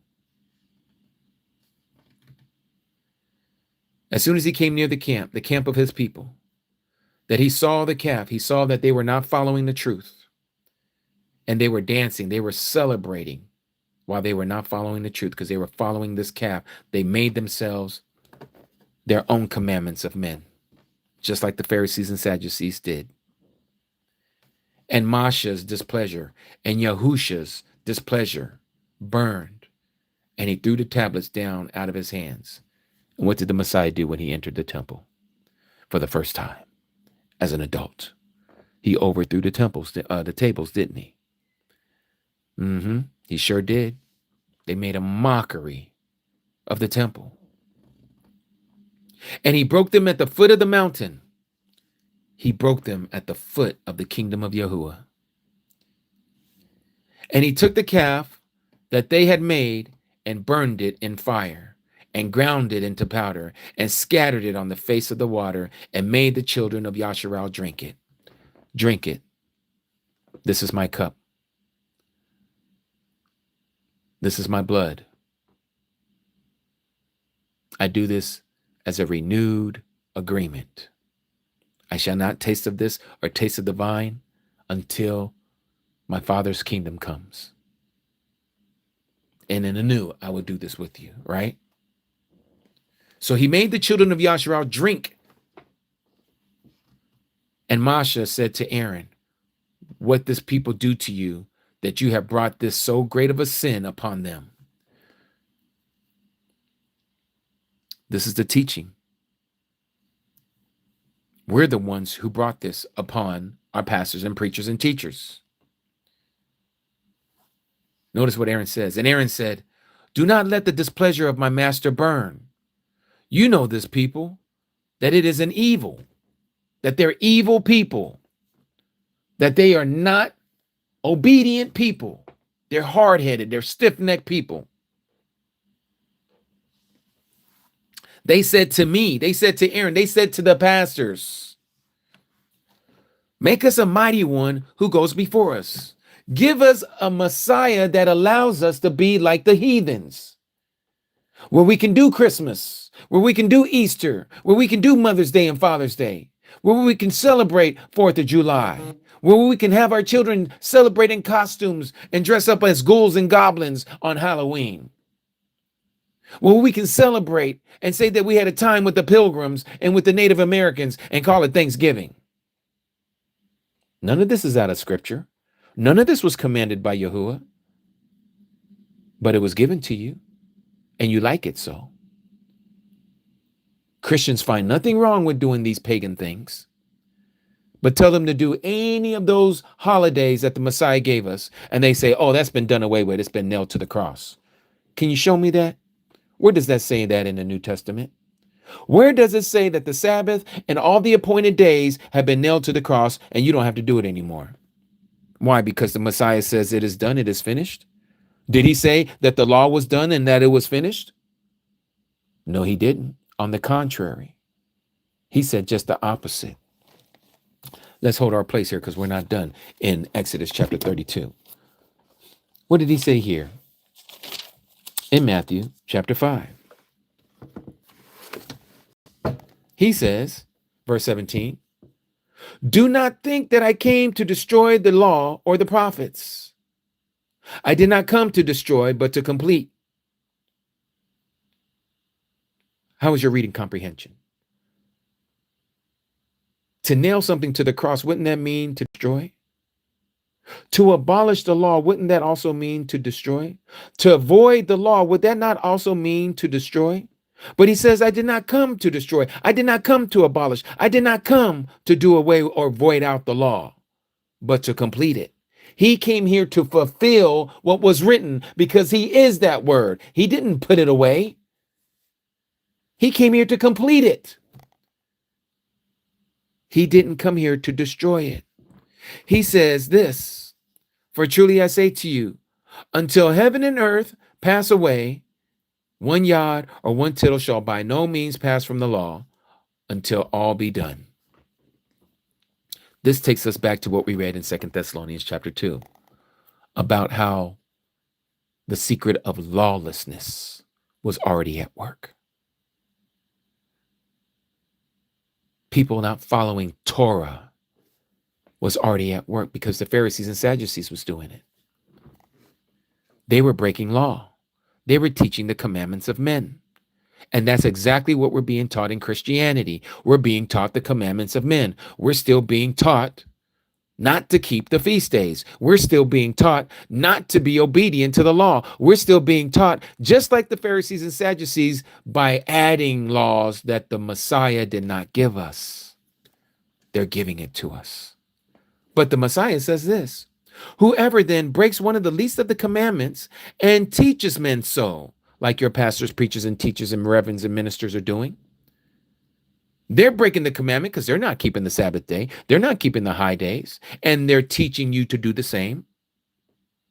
They shall be called the least in the kingdom of the heavens. But notice what the opposite is. But whoever does and teaches them, teaches what? The commandments. He or she shall be called great in the kingdom of the heavens. But wait a minute. Every time we try to tell Christians that they're to keep the commandments, they're talking to us as if we're doing something wrong when we're just only following to what the Messiah said, that we want to teach people that they are to keep the commandments. They are to guard the commandments. But Christianity says, no, we don't keep the commandments no more. We don't guard the commandments anymore. They've been done away with. They've been nailed to the cross. But again, where does it say that in the New Testament?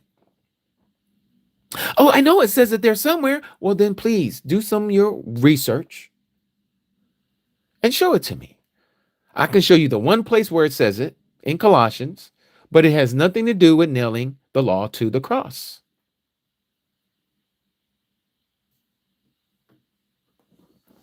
The Messiah says right here that you are to teach it and you are to do the law. He says the same thing in this book of Matthew to this young rich ruler when he asked this question. And see, one came and said to him, to the Messiah, great teacher, what righteous thing shall I do to have everlasting life? Notice the question. He wants to know what he must do to have everlasting life. What did the Messiah say? He says, you don't have to do anything to have everlasting life. Just believe in me. Let's see what he says. And he, the Messiah, said to him, why do you call me righteous? No one is righteous except one, YAHUAH Elohim, the mighty of mighty ones. But if you want to enter into life, what did he say to him? Keep the commandments. Well, you might say in your heart, he's not talking about the law. He's not talking about the law of Moses. Oh, really? Well, let's read the next verse. And this young rich ruler said to him, to the Messiah, which one? And Yahusha, that is his true name, Yahusha, not Jesus. He said, you shall not murder. In case you don't know what number that is, that's the 6th commandment of the 10 commandments. You shall not commit adultery. That's the 7th commandment. You shall not steal. That's the 8th commandment. You shall not bear false witness. That's the 9th commandment. Respect your father and your mother. That's the 5th commandment. You shall love your neighbor as yourself. That is a summary of all these commandments, to love your neighbor as yourself. You will not murder your neighbor. You will not commit adultery with your neighbor's wife. You will not steal from your neighbor. You will not bear false witness against your neighbor. You will respect your father and your mother, because your father and your mother are outside of you. They are considered your neighbor. And so in doing so, you would have loved your neighbor as yourself. So the Messiah is teaching that you're to keep the commandments if you want everlasting life. He did not say, if you believe in me, because to believe in him means that you obey him. You just don't say it with your mouth. That's why the Messiah says, you profess me with your mouth, but your heart is far from me. You see, your heart condition, your heart posture is that you're keeping his commandments. Where did he say he was going to write his commandments? On your heart. That's the new agreement. That's the renewed covenant. He says, no longer shall I write them on tablets of stone, but he's going to write it on the tablets of our heart and in our minds. Not as he done with our forefathers who came before us, who he brought out of Egypt with a mighty hand and took them out into the wilderness. No, he's going to make a renewed agreement with us. He's going to take those same 10 commandments that he gave the commandments to the children of YAHUAH, that he wrote on tablets of stone, and now he is going to write it in our hearts and in our minds to keep them, so that no one will have to teach us to know Yahuwah, that we will all know him, from the least of us to the greatest of us, for those who are seeking him with all of our heart, with all of our mind, and with all of our strength. He says, and then we shall find him. We shall find him. He shall be found. But they say the commandments have been done away with. I just showed you 2 passages where the Messiah says otherwise.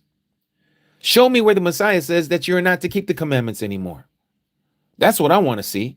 Where in any red letter edition does the Messiah ever say, because of me, because of what I am about to do for you on the cross, you don't have to keep the commandments anymore? Where does he say that? Please show me. Does it come to anybody's mind right now, chapter and verse, of any of the New Testament, just anywhere in the New Testament, from Matthew to Revelation? You won't find it. You won't find it.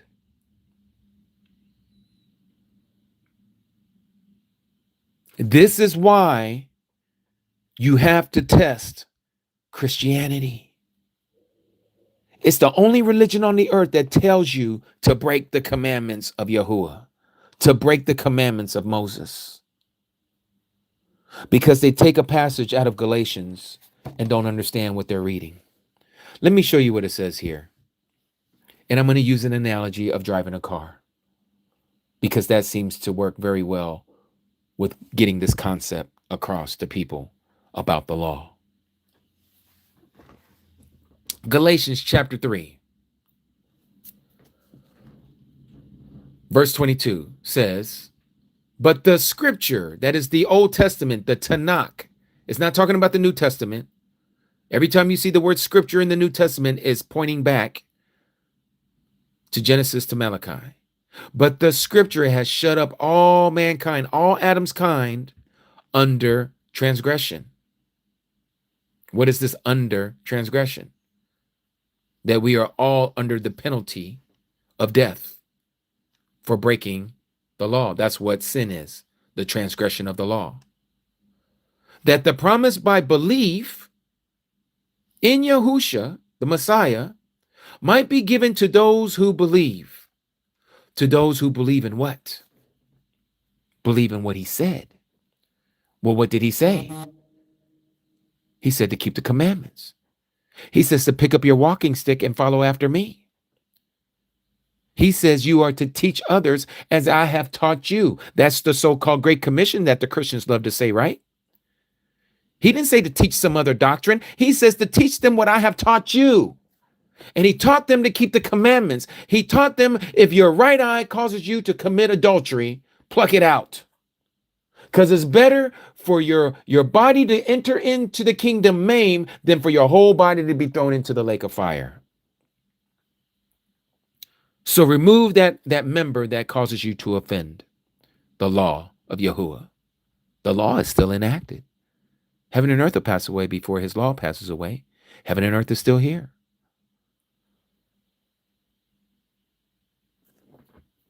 But before belief came, before Amunah came, we were being guarded under the law, having been shut up for the belief being about to be revealed. Notice what is about to be revealed. Who was about to be revealed? The word manifested in the flesh. The walking Torah, the walking commandments. Therefore, the Torah became our trainer unto the Messiah in order to be declared right by belief. So check this out. Verse 24, therefore the Torah became our trainer. The Torah became our handbook, our driving manual, how to follow, how to keep the rules.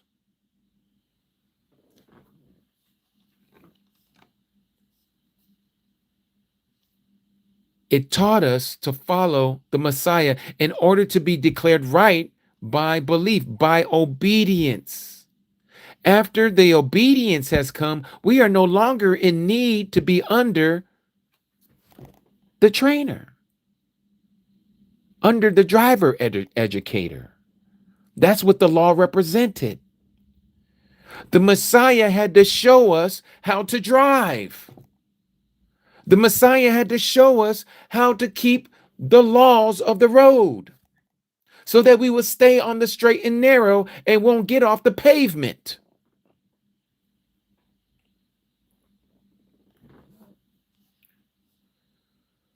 So what is it here that we're being told in verse 25? After the belief, after your obedience to keeping the law has come, we are no longer under a trainer.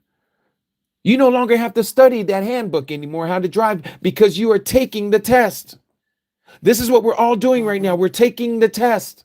We're being tested to see that we know how to drive. Because the Messiah showed us how to drive. He taught us very well. So you cannot be like these Christians that say, well, the Messiah already came, so I don't have to keep the rules of the road anymore. I can just do whatever I want. I can be lawless on the road. I can do burnouts. I can do donuts. If I got a motorcycle, I can do wheelies. I can weave in and out of traffic, getting not only myself in danger of losing my life, but other people that are around me in danger of losing theirs because I don't have love for them. I'm being disrespectful, not only to the law, but I'm being disrespectful to my neighbor. I'm not showing love to my neighbor by keeping the rules of the road.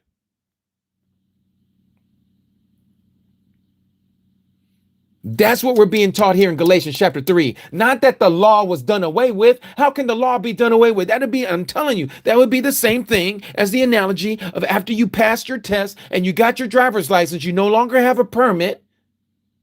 And you say, you know what? I done passed the test. Now I can drive however I want. I can drive like a maniac, literally. Well, Yahuwah is going to remind you. He's going to discipline you. Woo! Pull over. We're going to have a talk. You know you done messed up, don't you? You know you done messed up, right? No. Don't give me no excuses. You know the law.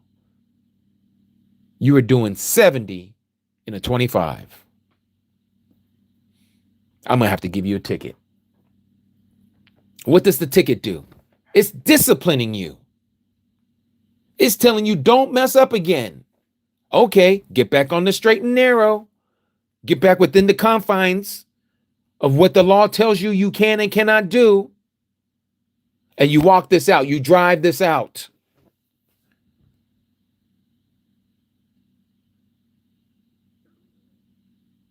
It's the same thing with the law.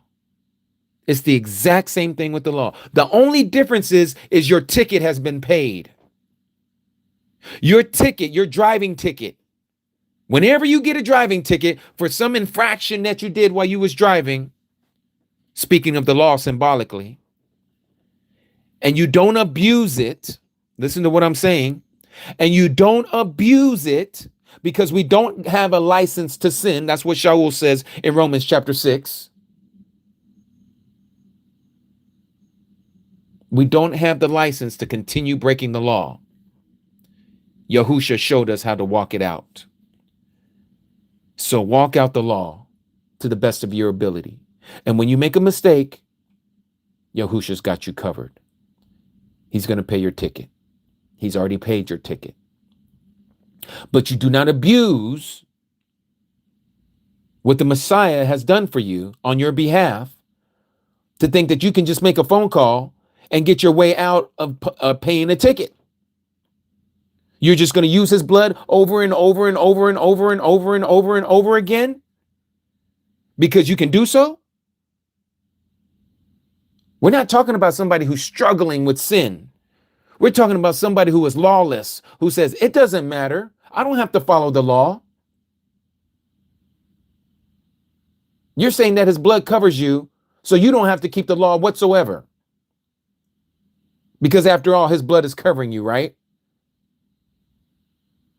No, he's saying to his people, just like he told a woman who was caught committing adultery, and the people of that town brought her before the Messiah and says, what do you think we should do to this woman, Rabbi? Because the law of Moses says that she's to be stoned to death.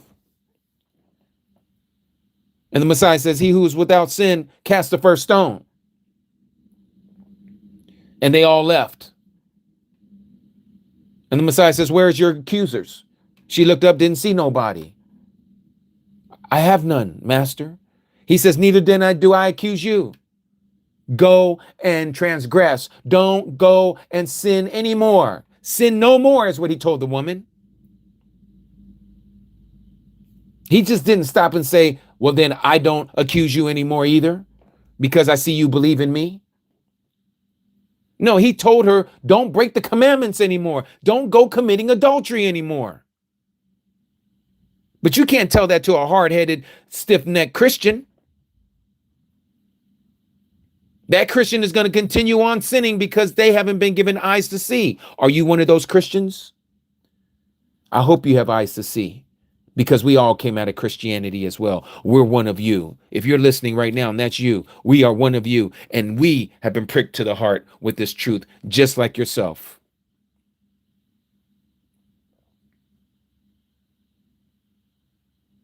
We all have things that we struggle with. Do you hear me?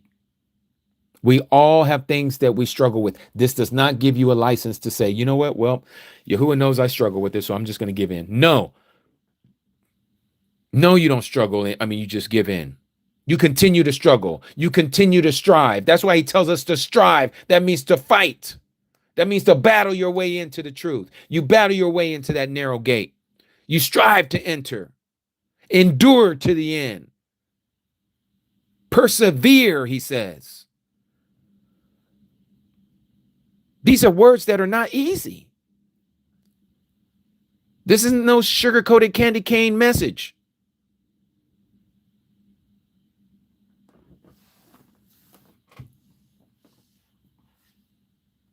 This is why he tells us to repent. If all we had to do is believe in him, why does he tell the 7 assemblies, if you overcome? Overcome what? Overcome the world. Overcome the transgressions of the law. Stop doing the things of the world. Repent. Turn back to the ancient path.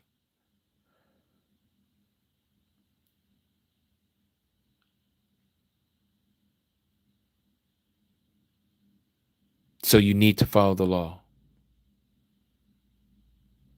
You see it all throughout, even in the book of Revelation, chapter 22, verse 14. You won't get the right to the tree of life and to enter into the gates of Jerusalem unless you're keeping the commandments. That's what it says there. You must keep the commandments.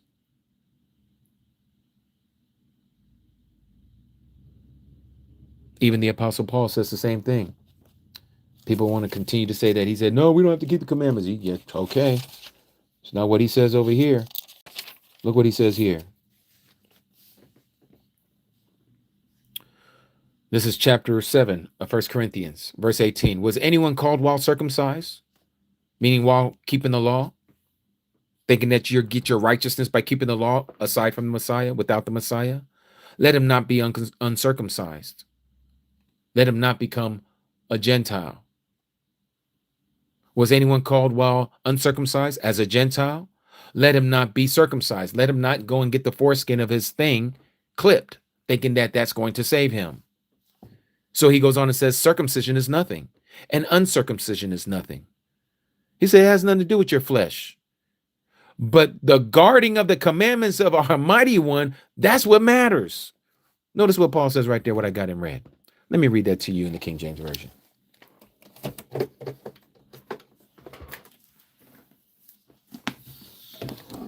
First Corinthians chapter 7. Notice what it says here. Let me get you there.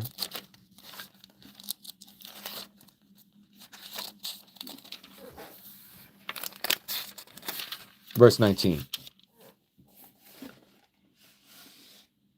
Nope, I went too far. Let's read 18 and 19.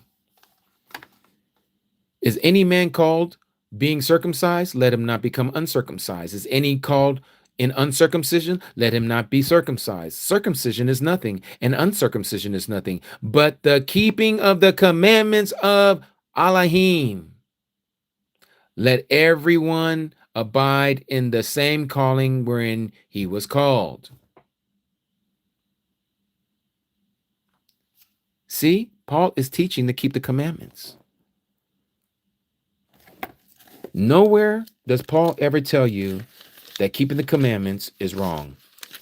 It's the interpretation that has been taught to you by Christianity that says it's wrong. Notice what he says here. I'm showing you what Paul says. This is Romans chapter 3, verse 31. Look, just so you see it. Romans chapter 3, verse 31. Do we then make void the law, that is the Torah, through faith? YAHUAH forbid. On the contrary, yes, we establish the Torah. We establish the law. He's not speaking against the law. He's for the law. Let me show you another one in the same book called Romans. Let's go to chapter 7. What does he say here in verse 7? Chapter 7, verse 7 of Romans. What shall we say then? Is the law sin? Is the Torah sin? YAHUAH forbid. YAHUAH forbid. No. I had not known transgression, but by the law. For I had not known what lust was, except the law had said, you shall not covet. You see? Notice what he says in verse 12. Therefore, the law is what? It's pure. The commandment is what? It's pure, just, and righteous. He's not talking evil of the law. But let your pastors and preachers and teachers tell you otherwise. They'll tell you that the law and trying to keep it is wrong.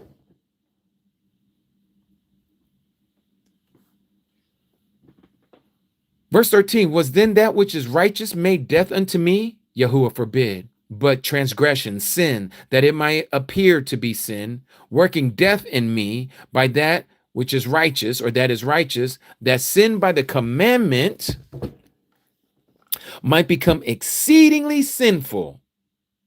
For we know that the law is what? Spiritual.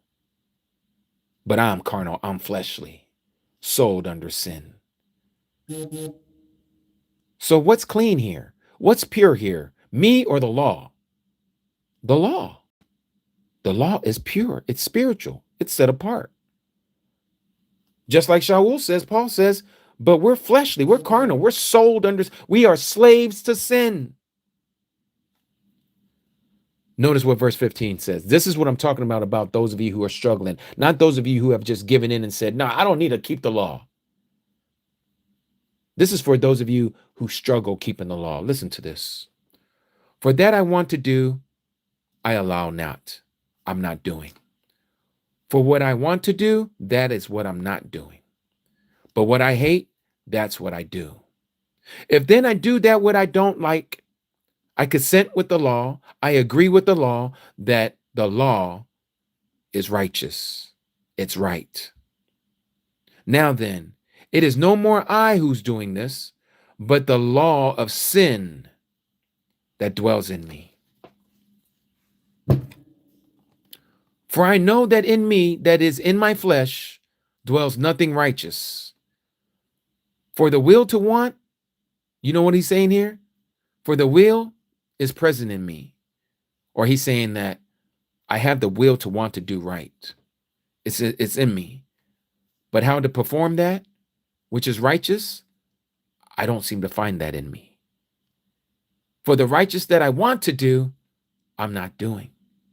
But the evil that I don't want to do, that's what I keep doing. Now, if I do not do what I do not want to do, it is no more me that's doing it, but the sin that causes me to do this. So then I find a law that is within me that wants to do righteous, but I also see evil is present within me. For I delight, listen to what Paul is saying, I love the law of YAHUAH Elohim after the inward man, after the spiritual man, the man who wants to do right, the man who's struggling to want to do right. But I see another law that's in my members that is warring against the law of my mind and is bringing me into captivity, is bringing me into slavery, into the law of sin that is into my members. Oh, this nasty, disgusting, wretched, filthy, sinful man that I am. Who shall deliver me from this body of death? I thank YAHUAH Elohim through Yahushua the Messiah, our master. So then with the mind, I myself serve the law of YAHUAH, but with the flesh, the law of sin. This is the struggle that all of us have for those of us who are walking in this truth. It is not an excuse for you to go and sin some more. Remember what the Messiah said to the woman, go and sin no more. That's what we strive to do. That's what we're enduring to do. That's what we continue to do, is to walk that straight and narrow. Just like it says in the book of Proverbs, the righteous one falls 7 times, but gets back up. 7 times, falls perfectly. A complete fall, but you get back up. You might have done the dirtiest, evilest, wickedest thing. YAHUAH doesn't care. What he cares for is obedience from a sincere heart, from a true and understanding, obedient heart. This is why we got to test Christianity. And I'm going to tell you, Christianity is the beast system. Mark the words. If you've never heard it, you've heard it here. Christianity is the beast system. Get out of it. Remove the crosses off of your neck. Remove that imagery out of your mind. Believe in his word and what he said. He says, if you love me, keep my commandments. Stop listening to these hirelings who are telling you otherwise, who are telling you to be rebellious, who are telling you don't have to follow and keep the commandments. You don't have to keep the laws of the dietary laws. You don't have to keep the Sabbath. You don't have to keep the feast days. You don't have to keep anything that the Messiah said, but just believe in him. If they are telling you that, and if that's what you've understood until today, and if that's who you are under, who is teaching you that, run from that place. Run. If they're only teaching you pagan holidays, and you see the Christmas tree up during the Christmas season, and you see the Thanksgiving up in the churches of the kids' rooms, and you see them doing trunk and treat in the parking lot of the church, or harvest time, whatever they want to rename it. If they're telling you to acknowledge your mother on Mother's Day, that has been unctioned by the Catholic Church, who has so-called blessed that day for the mothers on that particular Sunday of May, and then turn around and tell you the same thing on the next month in June, that this is Father's Day that they have blessed on that particular day called Sunday in June. Come out of those pagan rituals. Don't follow their ways. They are leading you astray. And the Messiah has warned us of these people who would lead us astray. They are teaching us the doctrines of the commandments of men. Please look into this matter. We can go on and on about this. All I can tell you is that Yahuwah is opening up the eyes of his people. And again, if you're one of those people, he's seeking you out. You are one of those 1 out of the 99 that he's left to go after you, so that you may know this truth. Because not everyone has been called. He says many have been called, not everyone. Not all have been called. Many of the all have been called. And out of the many, few have been chosen. This is why he says only a few find eternal life. Only a few find it. Narrow is that way that leads to life. And we have to strive to enter, because this walk is difficult. It's narrow. And you got to keep the commandments. You cannot drive recklessly in this world. Seek him while he may be found, because time is running out.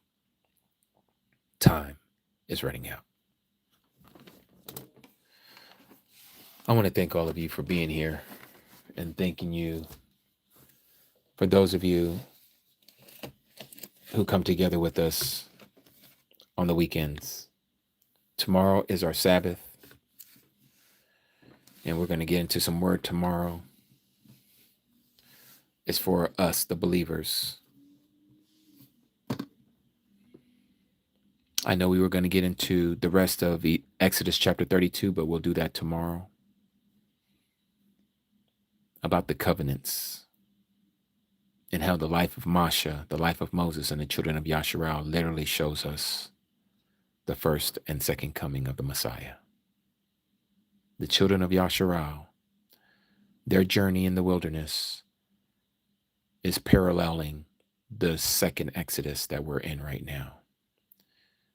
We are going to be in the wilderness for 40 Jubilee years.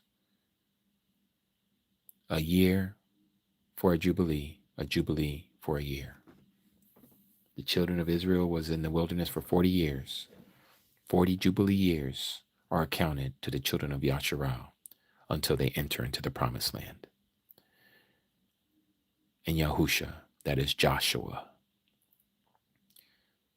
is the one who's taking us over the Jordan, over the Yarden, into the promised land. Just like we're told in Revelation chapter 19, verse 11. Hallelujah. Hallelujah. He is so worthy. I'm so thankful to be alive right now at this time. I really am. And to see the things that are happening right before our eyes.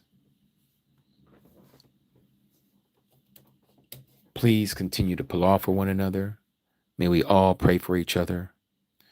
May we not give up in what Yahuwah has called us to do. May we continue to seek his face while he may be found. May we continue to pull off for our friends and our family. May we not go astray from keeping his commandments, Mishpachah. And let us do the work of an evangelist. Let us continue to support one another. And those of you who have been supporting me with your palals, and those of you who support me with your finances, I thank you for that. Even though I've never asked for a penny, I appreciate you that you give that to me from your heart. And may Abba Yahuwah barak you and keep you for doing that for me, and that he may give you back what you have given to me, and I thank you again. And I use it usually when we come together. You know, we come out of our pockets for a lot of things. So I am not in this to be making no money. My wife is not in this to be making no money. We do this because we care for the mishpachah, and we care to do the truth and to walk the truth as we have been commanded by our Mashiach. That's why we do what we do. So with that being said, let's do the Aaronic Barakah, Numbers chapter 6. Verse 22. I want to thank all of my moderators for all that you all do. Without you, this would be very difficult to do. Keep all the riffraff out. I thank you all for your patience and for your kindness dealing with those people and having to remove them for us as the mishpachah. We appreciate you. We really do. Verse 22. And Moshe said, and Yahuwah spoke to Moshe, saying, speak to Aaron and his sons, saying, this is how you barak the children of Yasharal. Say to them, Yahuwah barak you and guard you. Yahuwah make his face shine upon you and show favor to you. Yahuwah lift up his face upon you and give you shalom. Thus they shall put my name on the children of Yasharal, and I myself shall barak them. Hallelujah. Yahuwah. Mishpachah. May Yahuwah continue to keep you and guide you. May he continue to allow the countenance of his light to shine upon you and your mishpachah. In the mighty name of his Bane Yahushua HaMashiach. Hallelujah. Yahuwah. Amat.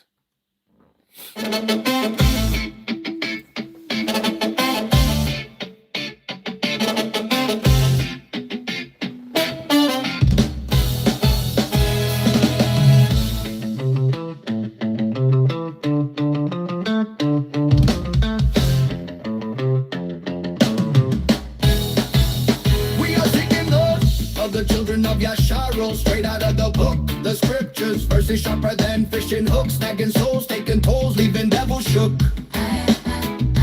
Who we be? Messengers, truth bringers, that's the key. Unlocking minds, leaving darkness in debris. We are the ambassadors, ambassadors, yeah. We are the ambassadors, ambassadors, yeah. Spreading love from near to far. We are the ambassadors, ambassadors, yeah. Listen close, hear us, yeah. We are the ambassadors, ambassadors, yeah. Spreading love from near to far. We are the ambassadors, ambassadors, yeah. Listen close, hear us, yeah. Verses be thumping, shofars be blowing, beat be steady. Word power every hour, truth already. Planted deep secrets, keep fools unsteady. We elevate till your fate be ready. No compromise. Open your eyes, see the light. Walk tall, stand strong with all your might. We are the ambassadors, ambassadors, yeah. Spreading love from near to far. We are the ambassadors, ambassadors, yeah. Listen close, hear us, yeah. We are the ambassadors, ambassadors, yeah. Spreading love from near to far. We are the ambassadors, ambassadors, yeah. Listen close, hear us, yeah.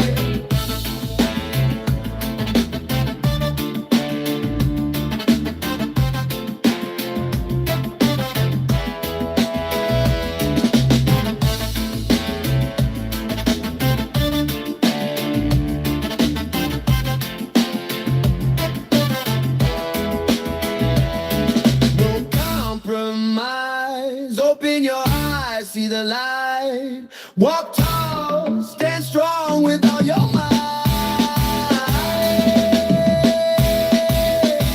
We are the ambassadors, ambassadors, yeah. Spreading love from near to far. We are the ambassadors, ambassadors, yeah. Listen close, hear us, yeah. We are the ambassadors, ambassadors, yeah. Spreading love from near to far. We are the ambassadors, ambassadors, yeah. Listen close, hear us, yeah.